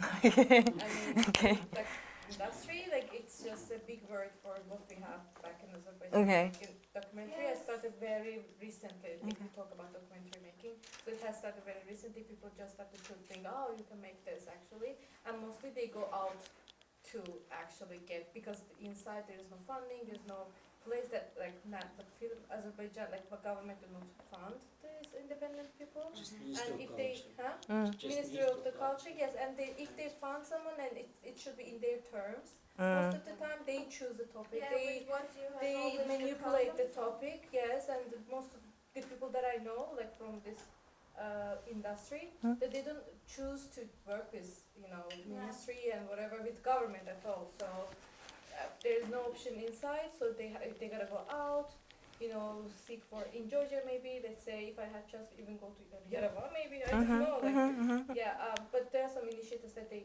bring some, let's say, workshops. Yeah. Okay. For example, like I told you, workshops and, like for like the newcomers, emerging, like filmmakers. So that's it. But, and another thing that even there is a, group of people that they know what to do. They're not really open to newcomers actually. I've never felt like I'm welcomed, basically. Yeah, And I don't know where to fit myself, because it's just, I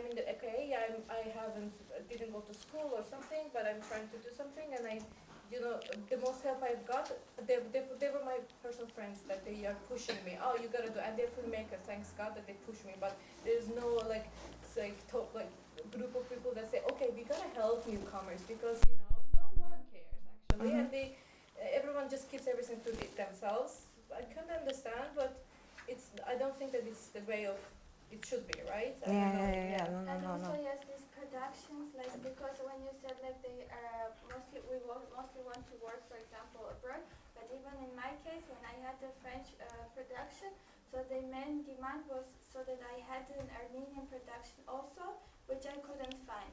Yeah. I mean, not exactly. only like there were like I had very limited options, and to whom I categorically didn't work. Okay. I kind of didn't find that I want to The somehow good be fit. connected with them. Yeah. So I actually it was good because my DOP was from Georgia.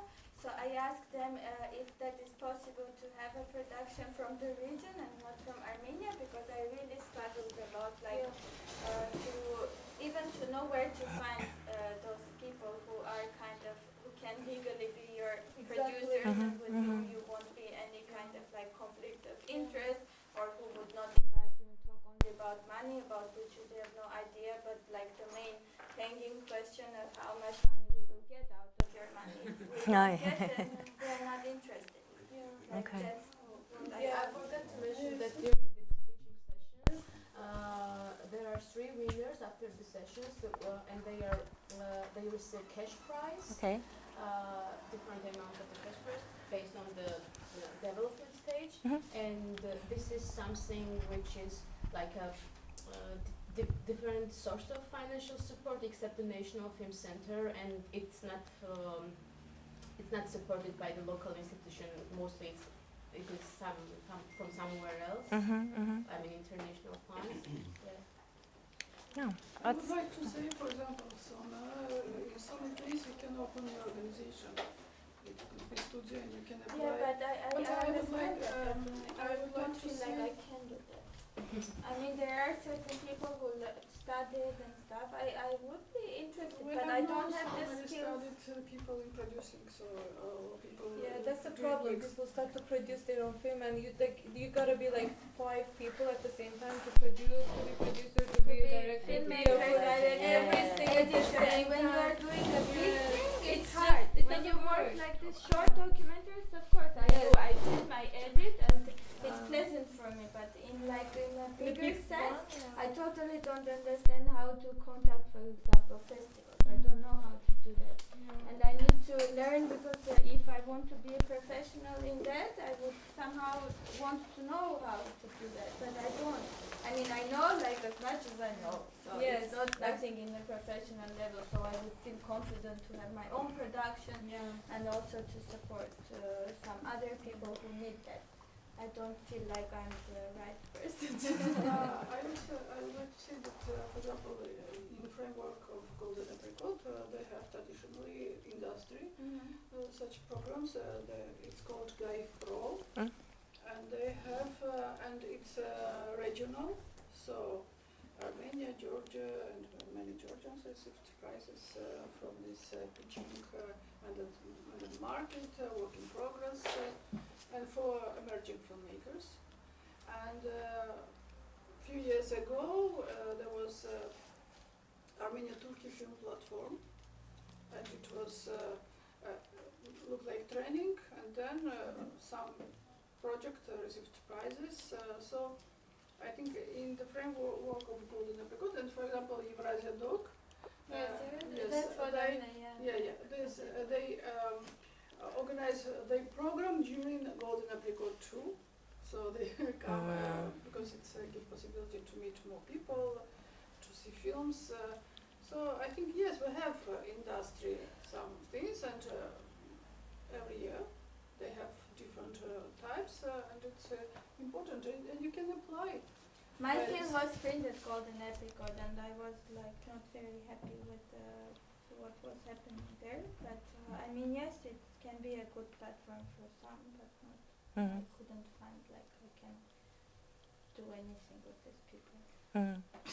No, it's interesting. It's interesting to hear all the perspectives, and because they have, there is some possibilities. Another question: can you enter? Can you? Okay. It's another question. Yeah. Of course, everywhere is big competition. Everywhere, many questions. But for example, Golden Apricot, it has these industry programs. It's very big. It's a lot of things that you said. It sort of like reflects the situation in Moldova itself, and that's why the Moldox Festival, let's say, I was with them from 2018 to 2020, and during this period we tried to sort of mirror more the needs of the emerging filmmakers that have very little experience, and also see what they're lacking. Of course, funds are lacking, but that's always gonna lack. But one of the things was the living in a bubble situation, and learning about the processes that like the Western industry practices, because there's a lot of information that's a lot of professionals are gatekeepers of information, and only they know all kinds. You know, like everyone is nodding. They know what I'm talking about. That like information that you're not privy to. And I was telling Giannis, I think I was talking to you, the example with the Swedish people. Yes. Yeah. I was in a workshop. There were like 2 Swedish producers, and the others were Moldovan producer, fiction and documentaries. And we were talking about how we feel traveling to industry events in Europe. How sort of like alienated you feel, like I know you feel stupid sometimes talking to people because you feel like there is some information exchange that needs to happen, it's not happening, and you don't know the protocol, how to do it. You assume that you know. Exactly, you assume that you know because everyone, they travel from industry event to industry event. They are aware, everyone's aware of the same information, but we don't have the same resources that they do. And all the Moldovan producers were nodding. The Swedish people are like, we don't think so. We, you know, a bit of gaslighting. You know, yeah, I don't think you're correct. I don't think that's that's what you're feeling. I don't think that's how it is. The film industry, to industry or not to industry.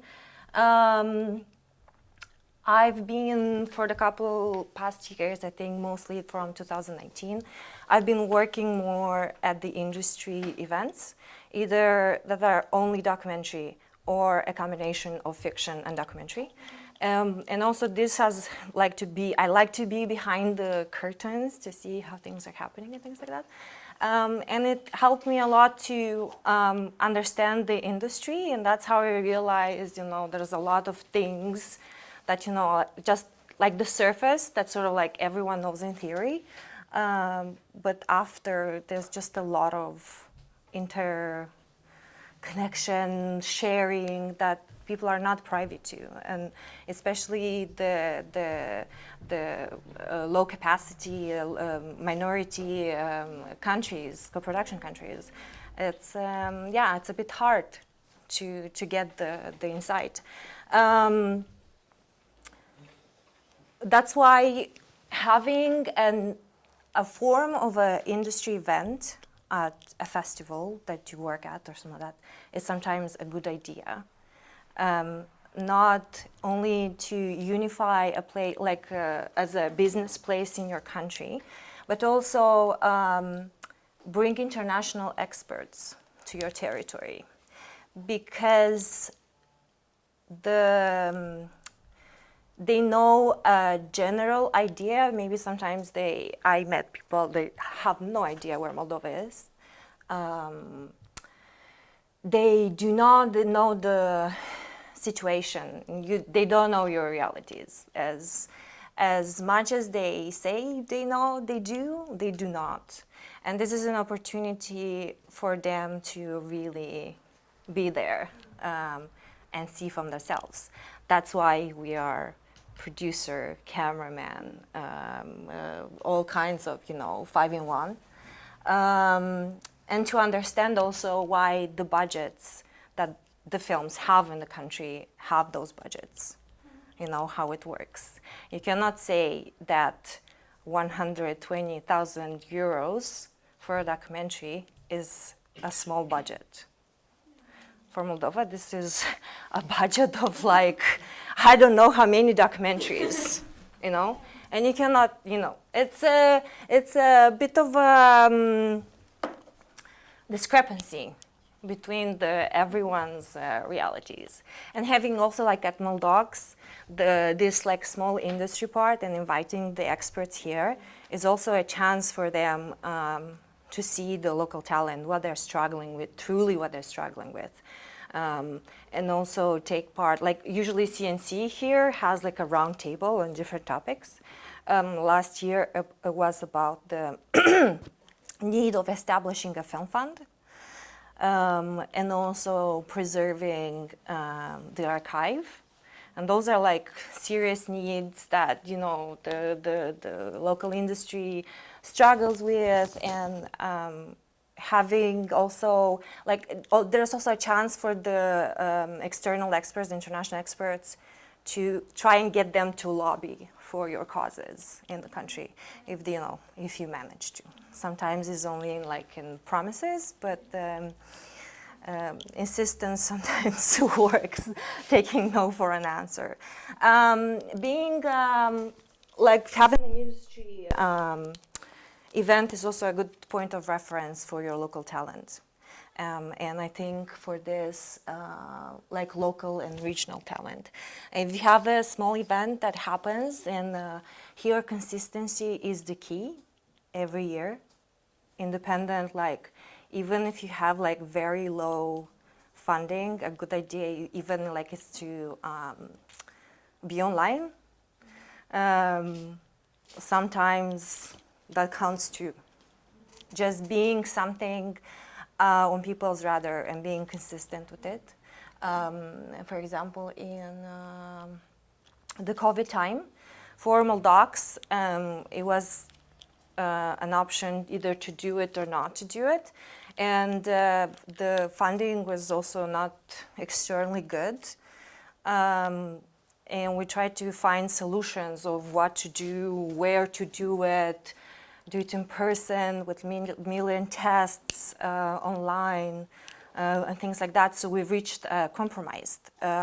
All the local experts were online, and the participants were outside Cahul in a summer camp, very dusty summer camp, with all the participants with a very bad connection, internet connection. But we powered through and we did it because, that's the solution to, to bring everyone together and like to be this like point of reference, like this event is happening and I can meet experts that I usually don't have the chance to meet because it's expensive to travel from your countries to, I bet, to industry events. And also if you, it's a good idea for an industry event, if you think of establishing one, to appeal as much as possible to the needs of your local industry. I also like think future projections.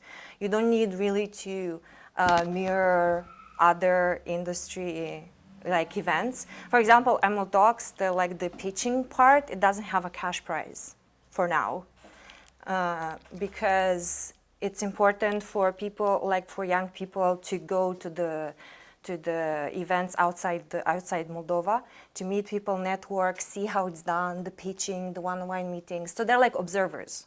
That's like, sometimes it's a better position to be than a participant because you have almost the same resources, you just don't have the stress of pitching and doing the one-on-one meetings. Finding a niche, uncovering what it's missing and what is truly needed in our local industry would be more useful, I think, for all parties involved. I can talk on and on, but I also want to, you know, a bit like how the Moldox model works. We adapted it and we found partners. That's another very important thing, the partners. We found them regional and partners that also can relate to our situation and are also aware of our history. And that's been quite good, quite fruitful. And a lot of projects, for example, that passed through the Moldox Lab, found co-producers through our regional partners, like Romania, Ukraine, Greece. Who else is there? I think that's it.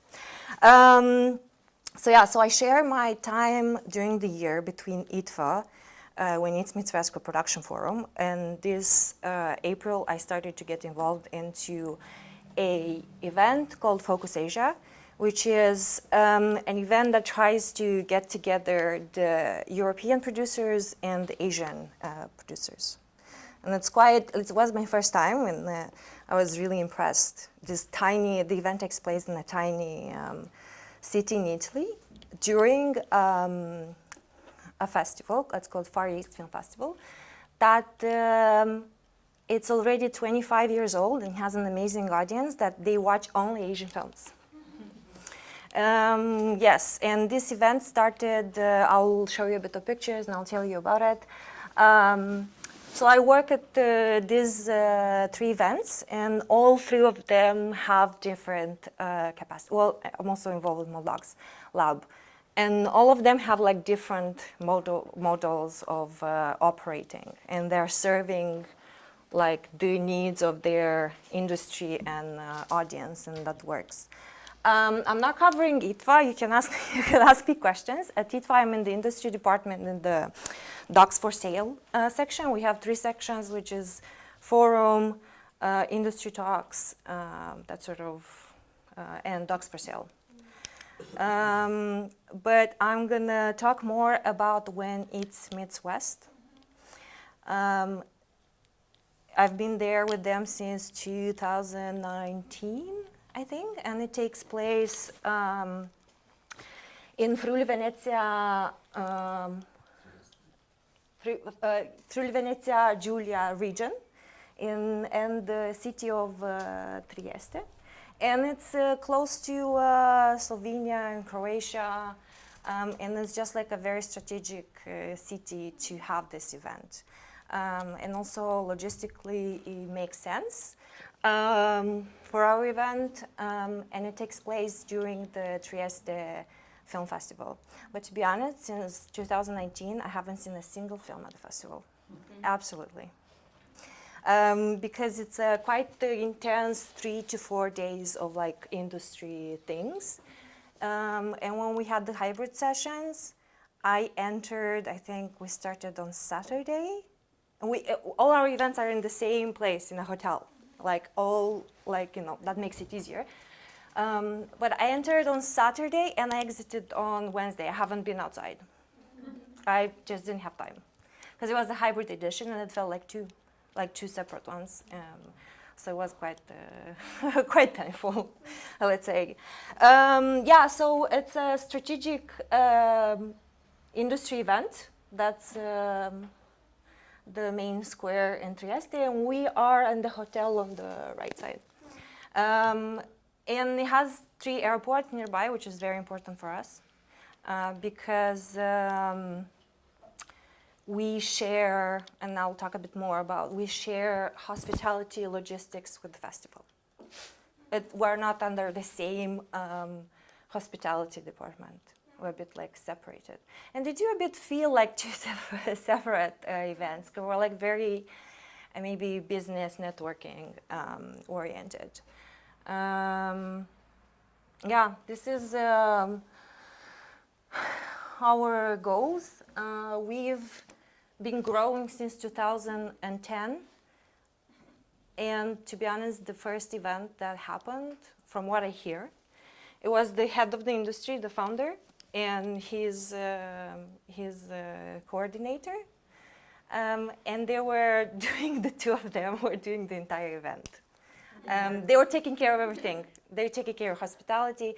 So our head of industry, he passed through all the departments. He did all the things. And he's like, oh, I'm sitting on a panel, and someone is calling me to be, like, he hasn't been picked up from the airport, you know? And it's, they've been through a lot. And they have like different goals that like to serve these co-productions between East and West. And we have a lot of sections too, but mainly our section that we sort of main is the forum, where 20 to 22 projects are being pitched to an audience of 500, 700, it depends. During the hybrid session, it was almost 900, which was like insane. But a couple of sections, like, I don't know if you're familiar with them, like the Last Stop Trieste, which is a work in progress section for documentary projects that have been like at previous workshops that are our partners. And First Cut Plus, they do several things at the festival. They have a lab and they have this one. And this is it. This is it as a section that is managed by the festival and by us, by When It Meets West. And as you see, a lot of them, this is ours, the co-production forum. Then the First Cut Lab, Midpoint Shorts, Jave Slate. Jave Slate is Jave in itself as a company is a very strategic partner. They've been involved since the very beginning. And they have the slate has been introduced maybe 2 years ago, I think. It's initiatives to support European companies that are developing 3 to 4 audiovisual works. And it's a bit like these new models. They learn about the new models and the new growth in the industry. Sorry. Part of Inspiration Lab this year. Oh, you were? Oh, that's cool. I was just like talking about the inspirational labs. The inspirational labs, they are quite a recent addition to the program. They haven't been before, because these also they were made to reflect the needs of the industry.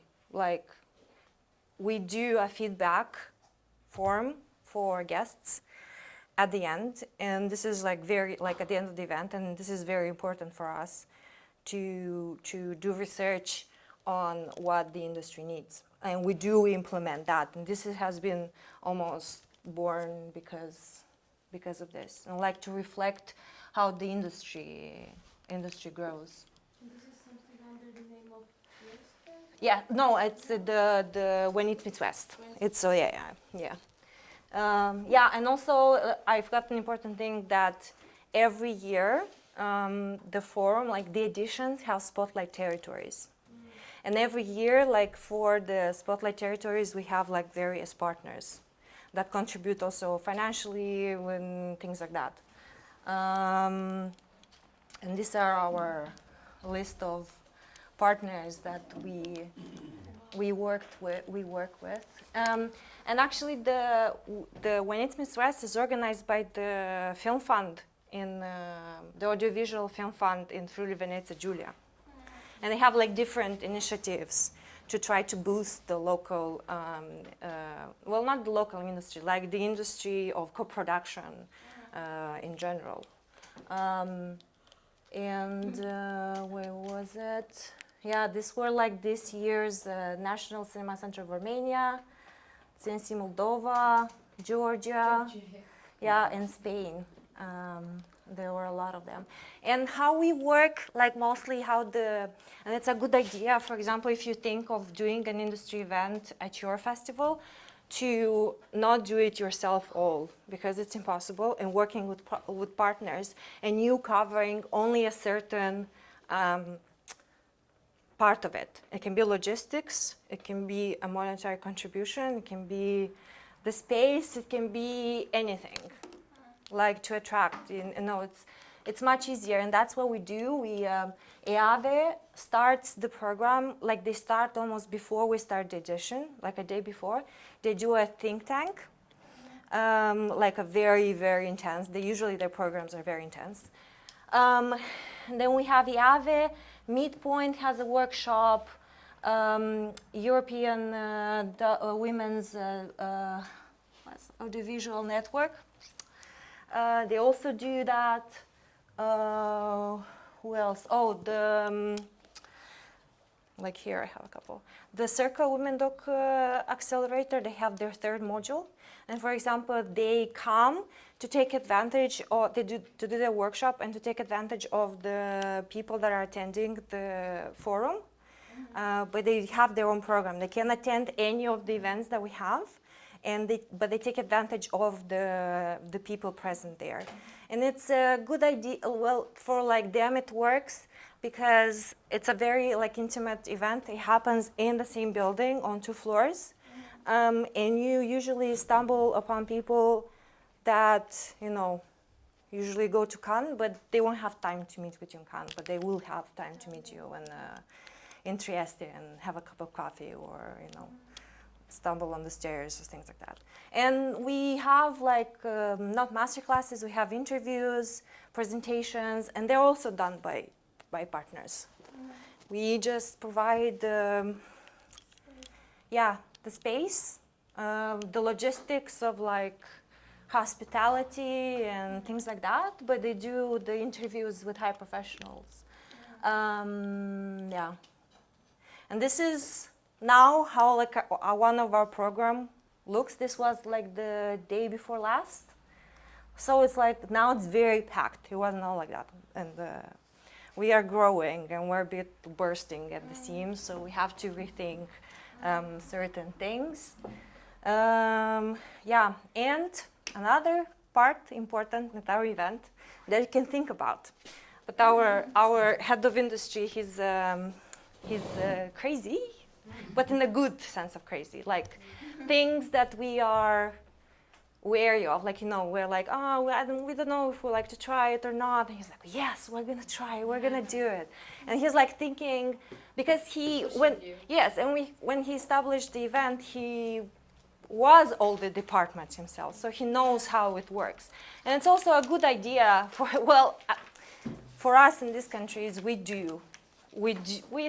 know what happens in every department, but it's also a good idea to know. Like this year, we are only 8 in the team for the entire event, and our hospital manager had a baby, and she couldn't manage the high volume of work, so it was split between 3 of us in the team.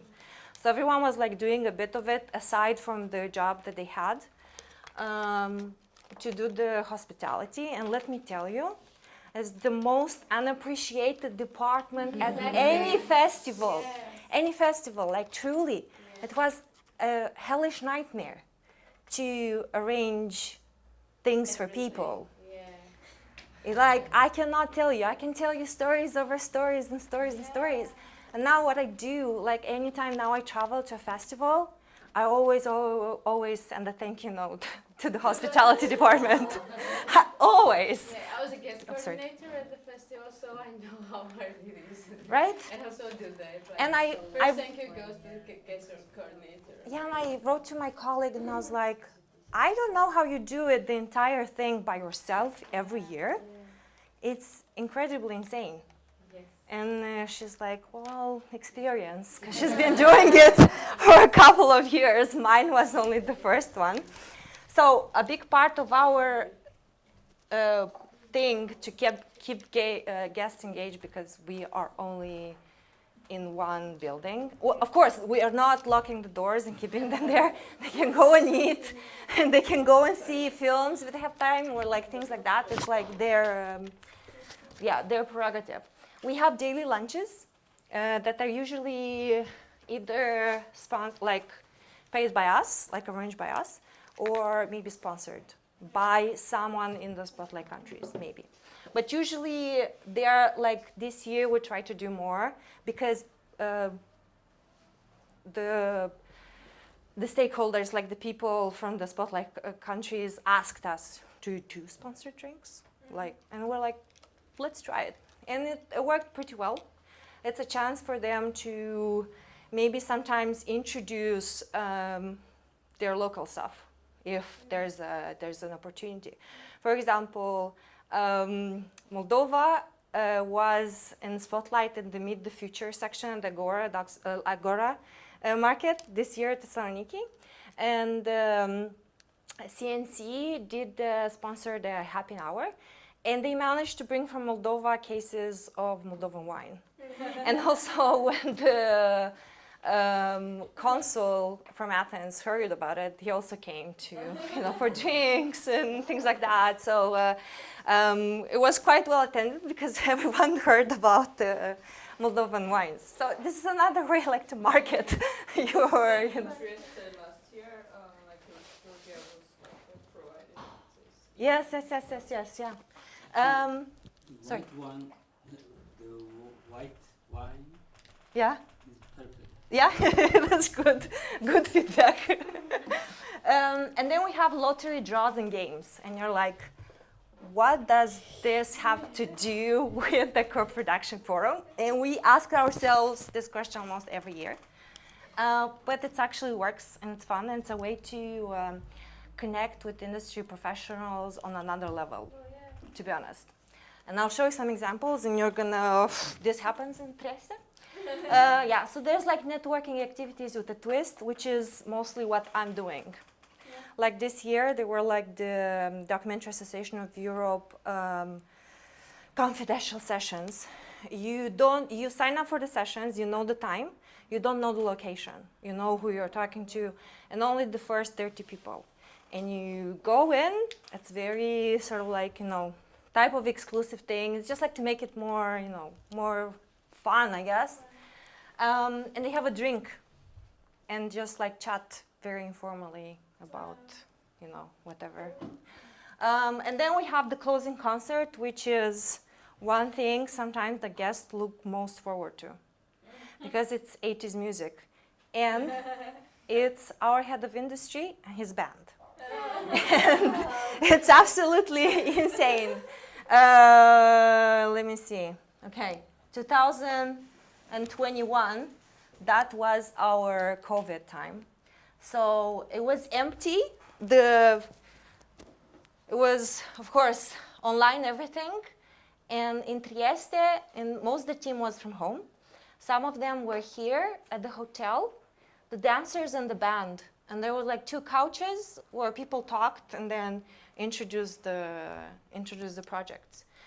Here is the tarot lady. She's a producer that's passionate about tarot. And she does private sessions on how to build your story or something like that. So it's like, it was very engaging. And this is Manuela Bono. She's a sales agent distributor. Anyway, she's in Trieste, so that's why she's photographed from home. So she was giving cooking lessons to people, to industry professionals. And then we had the lottery. Yeah, for example, here we had on Zoom. Zane was doing a cooking lesson. Participants eating already their stuff. Here is Pierre Alexis doing a magic trick. And then we had yoga. So all our guests had to prepare something, a recipe. But all these activities were also to encourage networking. But also they had an element that would simulate co-productions. It's all our head of industry's ideas. So Pierre Alexis was doing a magic trick. So like they were like different sessions, and they had fun. So I guess that works. For us, like when we read first the concept and like to prepare it, it was like a bit, are you sure it's gonna work? But it was different because all other events industry events during COVID were like very formal meetings, like jumping from one room to another. This was like, different. Then came 2022, a hybrid edition. This is Alessandro Groplero, head of industry, and this is Alessandra Pastore. She's our industry coordinator, and she's also head of industry at Meeting Point Vilnius. And they're doing a lottery. So this edition, the concept was to do as much as possible with the environment. We had less guests, so we could concentrate on that. We had a partnership with a Italian platform called Tridom that works with businesses or like private and stuff like that and gifts trees, but not trees, like trees that have like a high percentage, like, they can absorb and, a lot of like CO2. But also the trees are planted by farmers. Like for example, a mango, they can plant a mango, but they also can take the fruit for themselves. It's a whole thing. So we had 800 something guests, and it was the idea of every guest name to be matched to the plant name, but not like normal, like mango, acacia, linden tree, or something like that. All the freaking Latin names, because you run out of like normal plant names, tree names after a while. So they did this, and the prizes were trees, or we worked with the local tourism, the region tourism agency, and they give us a spot to promote on our social media. They to use the logo and things like that, to be in our catalog and things like that. But they give a night, like 1 or 2 nights stay at a certain location in the region for the locals to get the region. A couple of our guests did go after COVID and things like that. Some are like remotes to the seaside and stuff like that. And then we had the plant concert. You touch the plants and they would emit sounds. I don't know how it works, don't ask me. But everyone was like touching those poor plants. Yes. And then we had the concert, like a mini concert. It's not the craziest one. Everyone was like distance with masks. And Dachau live. So we are 8 people, and we work with a great team of technicians that they're contractors, but they will always work at our events, and they are really, really, really good at their job. Who else do you work at? And we have 2 photographers that I think are decorations that they come. And also, I'm the only foreigner in the entire team, so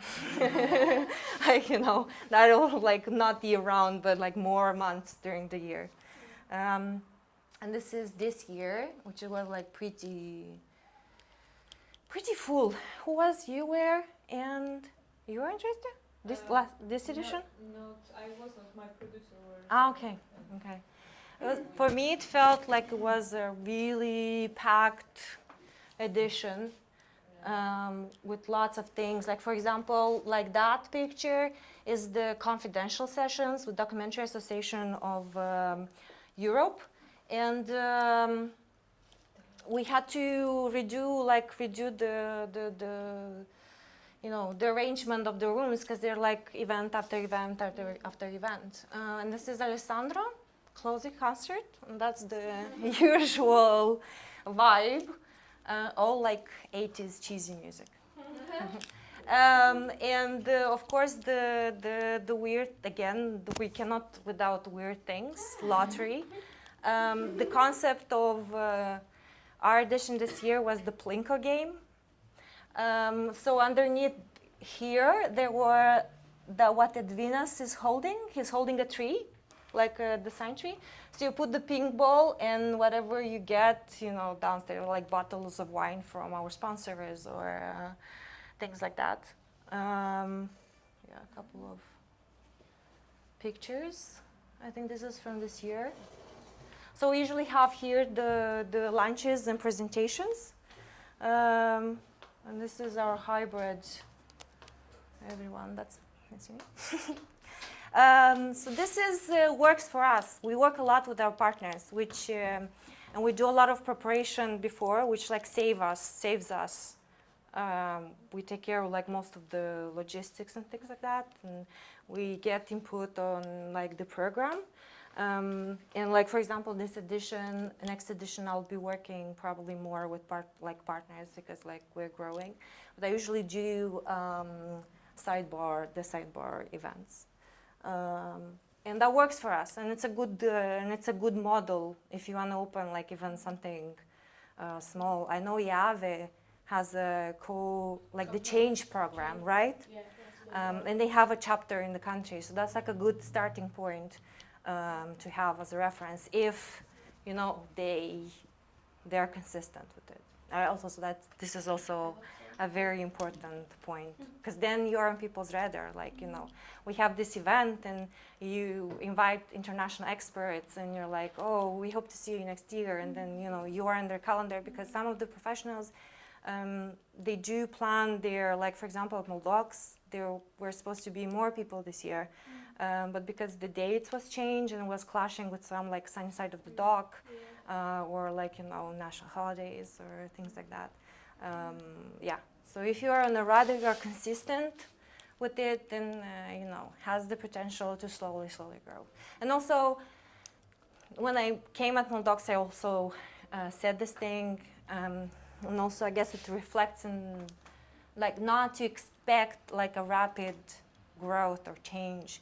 Because with our mentality, it takes a lot of time and effort to get people to get used to the idea of this. And you're like, as you said, you come to a place, oh, this one like came, I left like 15 years ago, and like, who am I to come back and teach them like things? But then they're complaining that there are no opportunities. So I was like, I'm trying to come and bring you this, but you're like, you're seeing me as an outsider.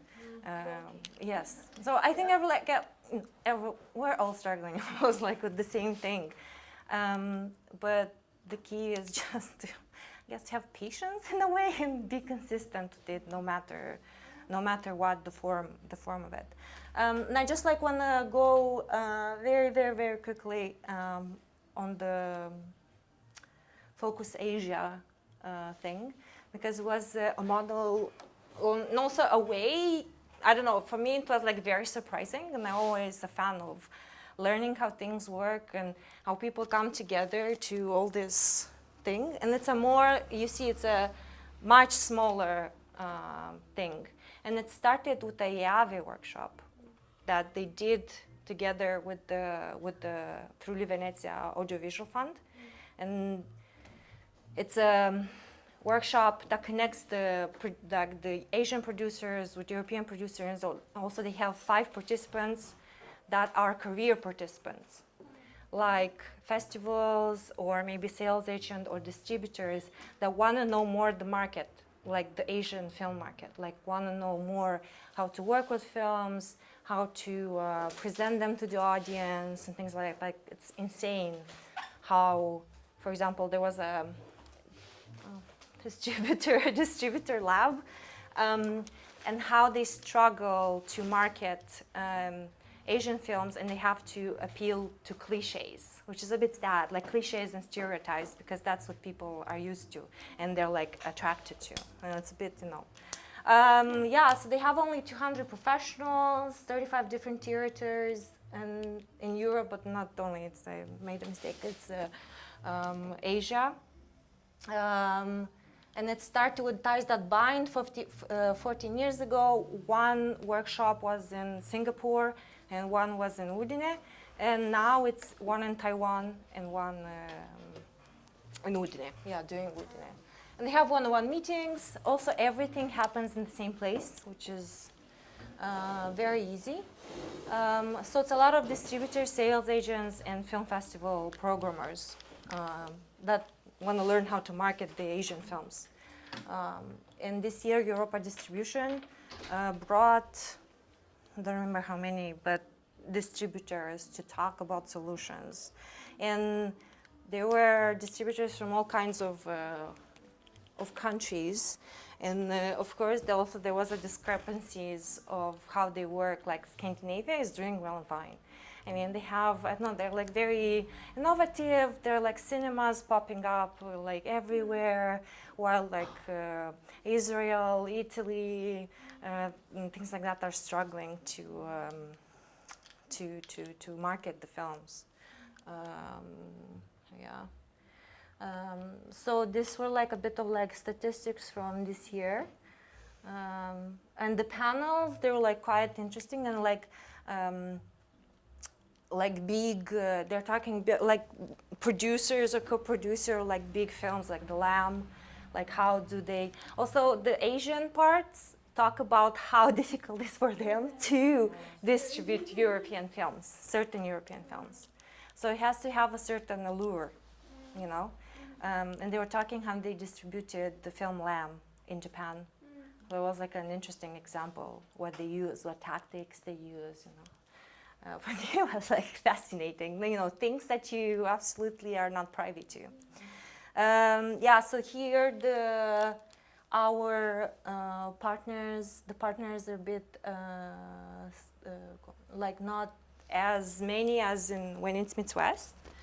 And it's a lot like it's both Asian partners and European partners. That's like important. And every evening, each of the partners have, they sponsor again happy hour. That's where, as Yana said, that's an important thing where business gets done. You know, but truly, happy hours are a good, it's one of the best networking opportunities. Yeah. Let me see what else I have. Yeah, it's how, if you do an industry event, how do you think about it evolving, like growing? And in all the 3 industry events that I've been involved to, feedback is very important. Not only external feedback, internal feedback in the departments, the team, every team. For example, at ITFA, we have several feedback sessions. We have feedback sessions one-on-one. We have the team, like the small team, the big team, and we have the venue feedback, like how it worked, how people found it, like what did you struggle with, what it worked, what didn't work. So that's why, for example, from last year at ITFA, we are redoing my section, like a bit, like the concept, because what we saw, it's a bit like outdated, so we have to meet the needs and also reflect how people are doing business, yeah, and how, like, you know, quickly they have to do it. They did producers connection. Yeah, That's good. Oh, that's good. That's good. And it was like at first they like held this like a part, and for them it was like also how it's going. They were asking us feedback. Yeah. Because one goal of the industry at ITFA is to bring all the forums and docs for sale together under one market. Because in the past, the physical, like in theory you're there together, but they're like they're in separate locations. So you'd have this separation that didn't really work. So it's a good idea to have them in the same building. And it was easier for some of us because for one-on-one meetings that we organized for professionals. It was easier to call a person. They're like, oh, I'm on the first floor, I'm on the second floor, come to the third or fourth, or the last one. So yeah, evaluation, it's important to feel the needs of the what's working, what's not working, and things like that. And like thinking really about the how like your edition went, and whatever metrics that you get, it's also good for your reporting and applying for grants and stuff like a reflection of that. Past versus future. In some of like the industry events that I worked with, we're trying to get rid of like past practices, like of doing business that are very cumbersome, like they're very heavy and they don't make sense for the past-paced industry nowadays. So we are trying even with like the small things. Like at ITFA, we try to implement of not using the term decision maker, but using industry professional, industry representative. And also like being more decisive in saying no. And realizing, I think for all the events, when you do meetings or pitching or industry talks, thinking about who do you need to serve first. Like, of course there's gonna be like an imbalance of like power in the industry and things like that, but like trying to like close it like as much as possible. It's a good idea. And to be honest, we tried some things at different events and industry professionals didn't like it. But it's what can you do? It's you'll get used to it. We'll do it again next year, and it's gonna be easier. You'll already know how you're gonna operate and things like that. And it's staying relevant all the time, like the program, not like repeating it. Like for example, at Moldox, already there's like the feeling of some things being obsolete. Like some things need to be renewed or to be, changed, definitely changed. And don't copy paste or tailor, like don't copy paste, but tailor. That's what I meant. Not copy pasting events that you see about, just like get inspired and tailor it. Like I cannot emphasize it enough. If you think of doing an industry event, to tailor it to the needs of your local industry. It's like very important. Even like here, when you think of audiences and things like that, you cannot think of getting audiences maybe into your theater, cinemas, festivals, as you do maybe in the Western part, because you a bit have to be tricky to appeal at their, not heartstrings, because it's far to find them, but like especially in these areas, but appealing are like sneaky things like nostalgia, but then putting something that's gonna, push the boundaries or things like that, But this is very important. I think that's what the main problem is maybe in our country. I mean, we always try to copy paste, but we do not think twice whether this is like something suitable for the society that we live in. I mean, that's different in how you imagine your society to be, but it's totally different how it is. That's thing to learn. Like we still learn ourselves at all the industry events I'm at, because it's quite beginning to get more fast-paced. I mean, on that side, here it's a bit of catching up. Even in Moldova, it's a bit, and also here I feel there's a bit of everyone doing their thing, and it's hard to get them together as an industry. It's like really hard. And you'll see, not tomorrow, the day after tomorrow, there's a CNC roundtable, and nobody from the CNC is going to be there because they don't want to influence and stuff like that. It's going to be a local producer moderating. About the importance of associating, like creating associations, like DOCA, and there was like the Belarus Independent Academy and things like that, you know, like making a change. As I don't know who mentioned, I think Maxime mentioned, there's an association, but it's like a dinosaur. They just like pat themselves on the back, give diplomas, and like see you next month or whatever, you know. And it's also I think that we struggle with in this side of the world is criticism, taking criticism. I mean, I think it's not like it's constructing criticism, you know. I'm telling you, like, for example, even if you give, I sometimes give feedback to local filmmakers.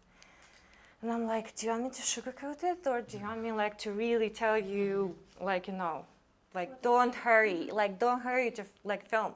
It's not something that has to be premiered tomorrow, like, next month, or, like, you know. It's something gonna stay, your subject is relevant, so don't hurry with it. And then I see that person premiering his film at the first edition student festival in the capital city. And I was like, shit, you lost your chance of a good, like, of making the world, like, of having the world know about, like, you know, of something important, like a great experience, like great part of history. It's like missing this opportunities because they're not aware of how the industrial landscape works, like how you need to wait or how. After editing, they just put on YouTube and share it. Like, oh, I made a documentary about some guy, and please share, and everyone like getting like in Azerbaijan, in Baku. He's like already famous. The productions are working. Yeah, I know. Because I mean, it was the first time I ever worked with French production, but before that, I mean, I was not doing that, but still, I was not aware of how this works. Like all these stages of the working process, like I don't know, who knew that you should write the script?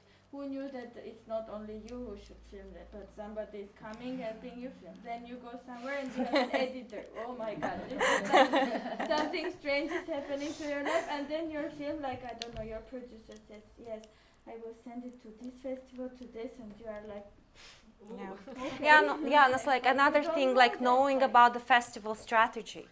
That's like, you know, like me having to explain to young students why they need a film strategy a festival strategy for their film. And it's a good idea because having a film strategy and, you know, having a plan A, B, C, D, it's, you know,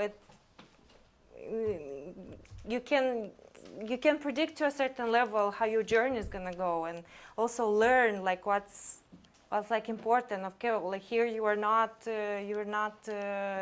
invited. Sorry, invited. Then you know you're gonna move to the next one because this next one festival offers you this and this and this, and how you know it's like it's quiet and they're like looking at me like I'm talking in hieroglyphs. It's a bit hard, and also there's no patience to wait because it's a waiting game too. Yeah, that's yeah. You were speaking about the partners and showing the huge list, but it's kind of different when you have a name and people know you in the industry, and you can also offer stuff to those companies to become your partner. But when we plan to do something, when we want to organize events, and we are looking for the partners, we are not that huge. We can't offer the big stuff. So how to be in that field? Because like mostly we look for like maybe also commercial organizations. Yeah. But I'm not sure that our like how it works. Match. Yeah. So how to be in this case? Good question. Like for like this one, it also didn't really look like this. This is like more than 10 years of work. But like in the case, for example, like maybe to attract also funding, like helping, like how Maxim did, like approaching someone, like as Melody says, and she always berates me about this, and also because it's my mentality of like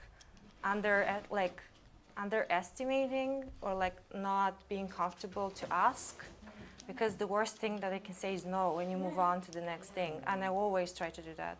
And it's how Maxim found the Svenska Studio, the Swedish partner of the festival, that helps them when it's time to apply for grants and funds, like the main core of the funding. But also it's about market, like how do you market your region? Like even you can start very niche, like what you have to offer. Like, well, it's hard now to work with like main stakeholders in your country, like the film centers and things like that. You know, it's like difficult. But maybe starting small and niche, it's a good idea. And then having that thing, you market it in your applications and growing, and you know, it's a good starting point. I mean, you don't have to start like big. Nobody like started absolutely this. For example, for the festival, now I am in touch with some Armenian local organizations that work also on queer topics, and it's like, hey guys, let's do stuff together. Yeah. But this is that they're also a small scale company, we are also, and here is like what we can offer to each other. I sometimes I even don't know what to offer them, what we can do. Well, if you work together, you're already creating something, like working together. And that's another point that I wanted to make. If you think of like industry, like you think, oh, I'm too small to do an industry event or like something that I can do yearly, then you can ask like bigger stuff. Like for example, we are sort of part of the festivals, but we're also part not, because we actually function pretty well independently. What we have together with like Trieste Film Festival is sort of like the hospitality, logistics, and some of the sections that are still taking place during our forum. And having maybe your industry event parallel to something like a film festival or thing like that, it's a good idea, because then you benefit each other. Like the festival attendees, like the maybe young filmmakers, take advantage of your industry events, and then you know vice versa. They go to the films and get to know the sort of like how it works in Trieste. Also, like if you take, for example, our cooperation between Entitled and Chaykhana, somehow you might also say that none of us kind of gets any benefit out of it, but we still do it. Yeah, because like we enjoy doing it. Like it, that's yeah. So. Yeah, things started like small. Yeah. Like I had some when I was like trying to do like more research for the like CMA program and things like that. I was looking at the Balkans a lot, of like examples of festivals or organizations that work together and create, like 3 countries create a common event that happens in different modules, and every country different, and those countries are not historically very friendly with each other, as is the case in the Balkans. But for this it works, because it was like an initiative, like an educational initiative. And then you'll see tomorrow we'll have a guest, Errol Bilibani, he's from Doku Lab at DokuFest. I don't know if you're very aware of DokuFest Film Festival, documentary film festival and animation. It's a fantastic festival in Kosovo. I invited Errol to come to Moldova, but as I discovered, Kosovo passport holders are not allowed in the country. And it's a pity, because they have such a unique program and they've created such a strong identity for their festival. It's quite new, right? They have a couple of years behind themselves, yeah. But their Doku Lab and year-round activities and educational activities are really, really good. And I think it's like also a good example and a good maybe models to do them in your country, although they have a bit more like cooperation with like the educational system to create the curriculum. But yeah, I was like looking at like industry events. Even you can, industry events, you can, like this one is for films that are for kids, or like film like youth, not like kids, youth. And it works. So it's like a component of like in one part like a market, in one part like workshop, in one part like different like camps and different things. It's just like it's a thing of cooperation, and they are like. It's also a thing of like how you present yourself, market yourself. Like visibility is like so important, I think, on all kinds of like things. Like I have a friend, filmmaker. He's Bulgarian, works mostly in Finland, and he always has I don't know how. He always has funding for his films, and he pitches everywhere. And I was like, why do you pitch? And he's like, visibility. I'm already marketing my film. I don't need money. I need people to know that's coming. So that's what he does. Like hops from like one place to another, right? Yeah, and it's tiring. It is tiring. I don't know how people do it. Like Simone Baumann, who's I don't know if you know, she's the manager of German films. She's everywhere. I have no idea how she has energy to do it. Like, really, it's she's insane. Good insane. Sorry? Actually, it's also not good to be everywhere. Like I see her, I see her again. True. Like because this then creates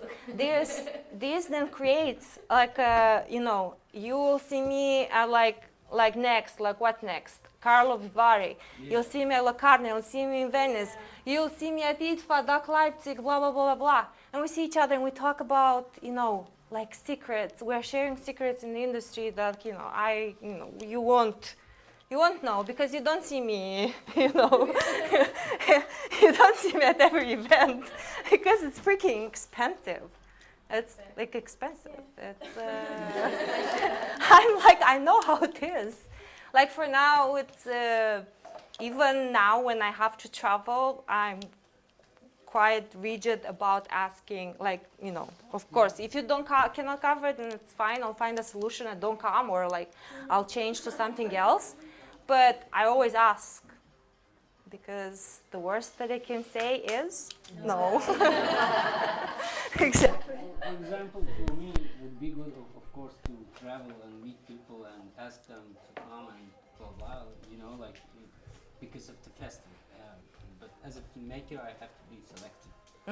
Like where to go, like with whom to meet. Like I don't say like I'm a Steven Spielberg or someone else, but somehow I am also a documentary filmmaker. Yeah. I mean, it's good to know to whom. Yeah. And it's also a thing that,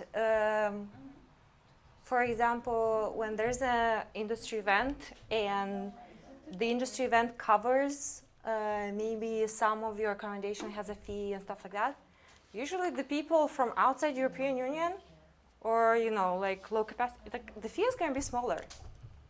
The fees are smaller because these are like maybe the fees or like accommodation, things like that come from European grants, and they're like certain rules that you have. You cannot surpass a certain amount for these countries and things like that. Just a pity because we don't have money. They have money to travel. It's easy. We don't have it. Yeah, that's another thing. Yeah. Also, there is something that I don't agree, like I don't like about when you were talking yesterday. Like these European countries, they give money, but they want your film to be like what they want to see in your film. Actually, Exactly. like they control you and they direct you, which is very bad. And most films are the same always. Yeah. Yeah. You see, it's the same. Yeah. And the topics are the same, and you don't have anything to choose from the films. Like that's why we have to be always selective, and also the partner also is very important because for the first time when German co-production worked with us, for the second time they didn't want to work again because I already different person. Like you know, like I have my already tongue to talk. And, and it's always like tricky and doesn't work always. Yeah. Well, if you're like more, and the money is like, that's the thing, it's gonna be always missing. But if you, I mean, you have the project incubator at the end of the week. You can think of pooling resources or like knowledge to create like a mini industry event. That's going to reflect the needs of your area, of your region. That's going to be good. Because of your enemies or we something. Can't go to other countries. It's also like, which is not very. But we have Georgia. But yeah, still, but it's also and Georgians no are living Georgians. No, but it's also somehow a problem because everything is kind of centralizing to Georgia, which I mean I'm not against of it, but I kind of think that. Yes, our countries are a bit missing out of the whole process. Tbilisi is just a bubble. Yes, Okay. and you kind of want something in your country, but whatever you think, it's like Tbilisi, like and you for have instance, kind of our organization like produces, like production-wise, it produces the same amount in all three countries. But if we are talking about like physical events that are happening, like I don't know, 90% is happening in Georgia, so which I don't feel really because good we about. Can't I do really it want like in Armenia or Azerbaijan. If we do it I'm not jealous. in places, that means some part will miss out anyway. Like I can't go to Azerbaijan. Very nice people around us. I would like to have this collaboration, bring all of you to Baku. But it's again like Possible, Sona, for what do you think to organize like movie screening in Yerevan or in Armenia somewhere, like of Azerbaijani and Armenian movies from China? She already has an idea. You know, we can screen our films. It's possible in Armenia, but in Azerbaijan. also has this. It's also like I don't know. It's problematic. Once you talk, they say yes, sure. The second day they're like, Azerbaijan film. You're being boosted to do it privately. And you kind of don't know what to expect on the day when you're gonna screen. It's one thing somebody like the host of the space to give you permission, but the other thing is the exact date. Like what's gonna happen, you don't know. There were some screenings, Azerbaijani films. They were screened in Yerevan somewhere. I don't know. Yeah. But now it's like very hard. Like even they ask me if there is any Armenian name or Armenian film. You know, like I feel like very bad about thinking and hearing this question like about me and saying, okay, I'm international documentary film festival. How I can, you know, like say no to Armenian film or to someone. Like I'm also afraid of because they just can close my festival. That's it. Then who I am? Nobody. You know, like. In the state level, maybe it will be okay. I assume, but you don't know who will, the society, who will come because it's more scary now. Like people. I think maybe the government, maybe it's not against this kind of ideas, but the people who are afraid to suggest that because it's not only you and like these 5-10 people who are going to watch, but like passers-by who have who don't want to kind of sit and watch it, but they listen. Like there is, I don't know, Azerbaijani dialogue going on, they might get crazy, like immediately in a second, like that. But I mean, I don't mind to risk. But like festival-wise, like when I started working on distribution of Chaykhana films, like I asked all media managers, like from Armenian and Azerbaijani side, like if I can submit the films to like the countries, and like I wasn't advised to do it because like they said it doesn't make sense to send Armenian films to Azerbaijani festivals and like submit Azerbaijani films to Armenian. It won't kind of, it might reflect even in a bad way that you're doing that. I don't know. I could feel like, okay, maybe you don't respect us, you know, like. It's something that I wouldn't look I would at never select because of the situation, but I would watch and it's interesting for me to see and blah blah. But anyway, it's like wow. The saddest thing is that whenever you think that you reach to the point that you can, like a war starting. Another escalation. Again, here we go So again. now it will take like, I don't know, 30 more 30 years, and then you Yeah. don't know what will happen again. So it's like always like you come to the point that okay, new generation came, lots of things changed, you do good job, yes. Now we are gonna do something change, and then it's like clashed everything, like no hope. But like, what were the cases of people that they screened? Were they people that screened in the past? Were they like boycotted? That screened, you know? They were, I mean, Or They were boycotted. were they blacklisted? Like there was What's this the man, worst that happened? who was working in his building. Now he's dead. He died during COVID. He was organizing film screenings, Azerbaijan film screenings. People were attacking by tomatoes and eggs and stuff. Okay. There was a huge scandal, especially on social media, because people are. Before the war? Before Many years ago. Like people are not even ready to to read the synopsis of the movie. It can be also even about a flower, They don't it's not about the care. film at all, like, It's about that it's an Azerbaijani movie and how do you dare to do that? Yeah. And especially now I really tried, I was negotiating with some people working in film industry in Armenia, telling them in the scopes of the festival, can we do the screening? They're like, now this Lachin corridor is closed. It's the road that connects Nagorno-Karabakh to Republic of Armenia, and people are isolated. They are kind of in a blockade.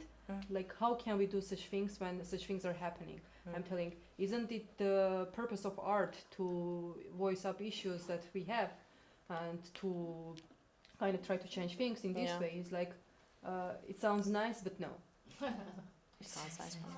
would like to say that the problem is now we in a very hot situation of conflict, and in this moment it's impossible. It's not going to change anymore. Yeah, that's films, the thing. For example, it's the same Ukrainian film show in Russia or Russian film show in Ukraine. So when there will be peace, after that, of course, it could be. And what if there is no But the peace? thing is that we want to promote peace somehow with it, because the older things never For worked example, out. last year during Film Festival, we screened film which was applied by Chaykhana. It was about friendship of Armenian and Azeri girl, and it was normal. It was normal. People looked. Some people liked it. So it's not such a great film, but today, when situation is very hard, it's very difficult to speak about this. I think. But should you wait like a certain year to screen films at least, or should we just start? last year as How well, much to wait? actually. We will die. I mean, it will never come. It Why? will never come. But you know this. Before that, you say that festivals is politic, that art is politic. So everything is connected. It's impossible. Art could not be out of the politics. That's what we are saying. That's what we are saying. So just keep showing the film. Films are political. No, Everything is political. But now, for this moment, we can't show films when the situation is very hot. I think we should when it's hot. Because otherwise When is the time? That's the thing. It's not always, because for example, for this moment, at 120,000 people, they are in blockade, and they don't receive food and so on. So it's not this situation when I don't like them, they don't like me. No, everything is much more hard and much more conflicted. So for this moment, I think, Can I say something? During the war in Yugoslavia, I studied this. There was a bunch of young people who were still showing films during the war to how to say, to make the kids feel better, to make the, I don't know, people feel like something else. Of course, you can show films and for it's kids when to feel better. not only kids, but in the refugee camps also we show all the time when it's hard. films can make something. Yes, of course they So can, that's but why in refugee camps, for example, Ukrainian refugee camps, you will show Russian films and you think it will be a good idea? I'm not saying depends on the film. Depends.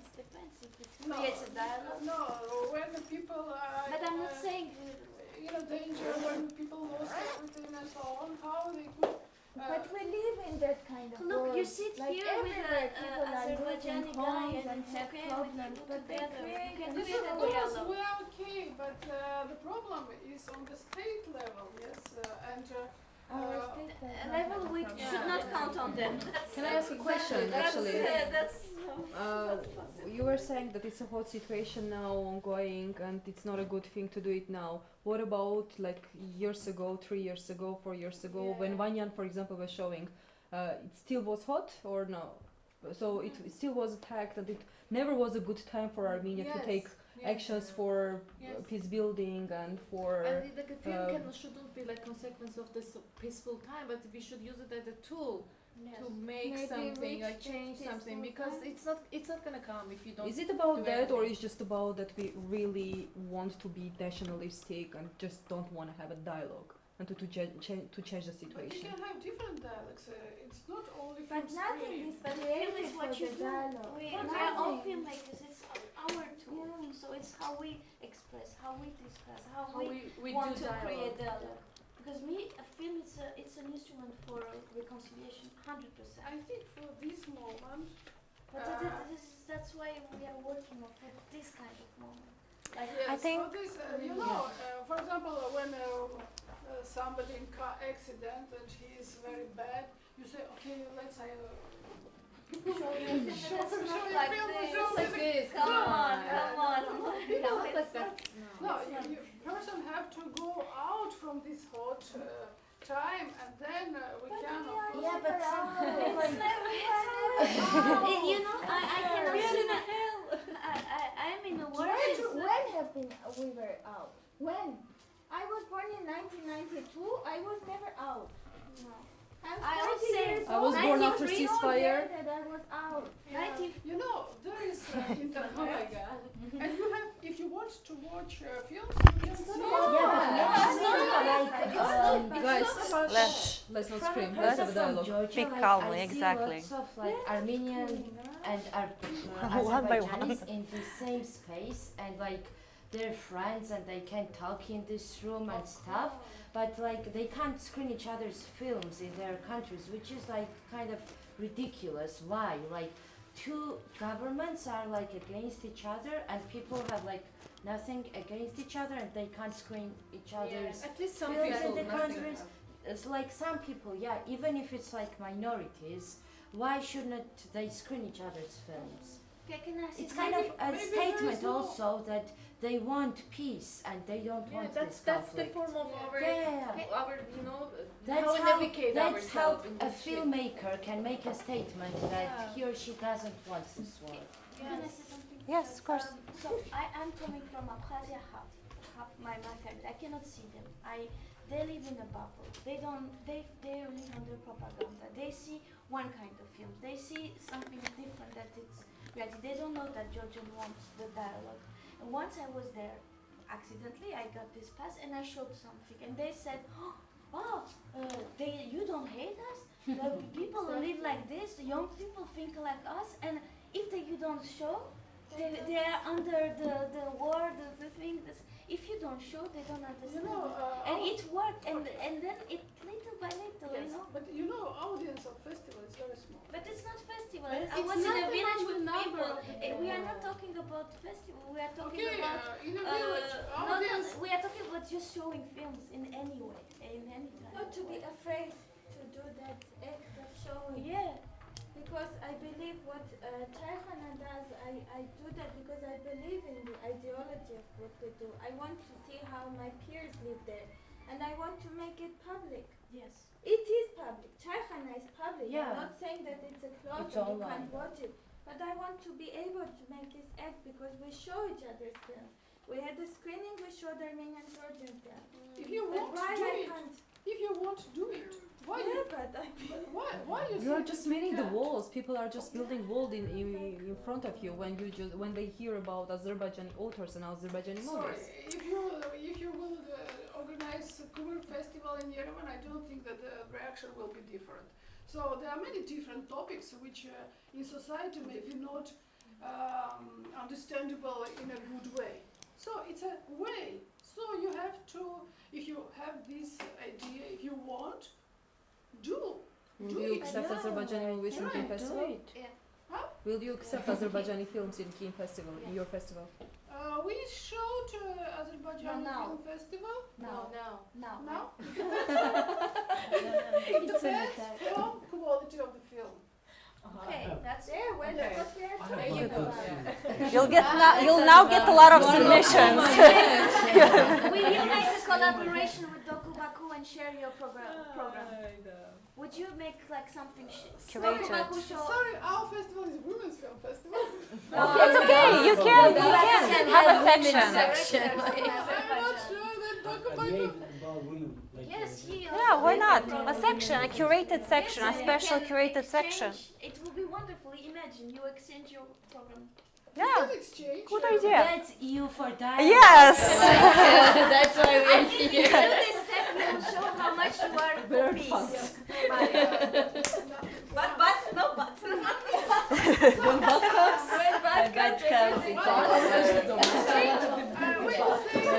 Have some coffee. Please, when you say about exchanging program, for example, sometimes many people ask from me about films, and I give them only contacts because I have no right to give film of some director, for example, to you or to another person.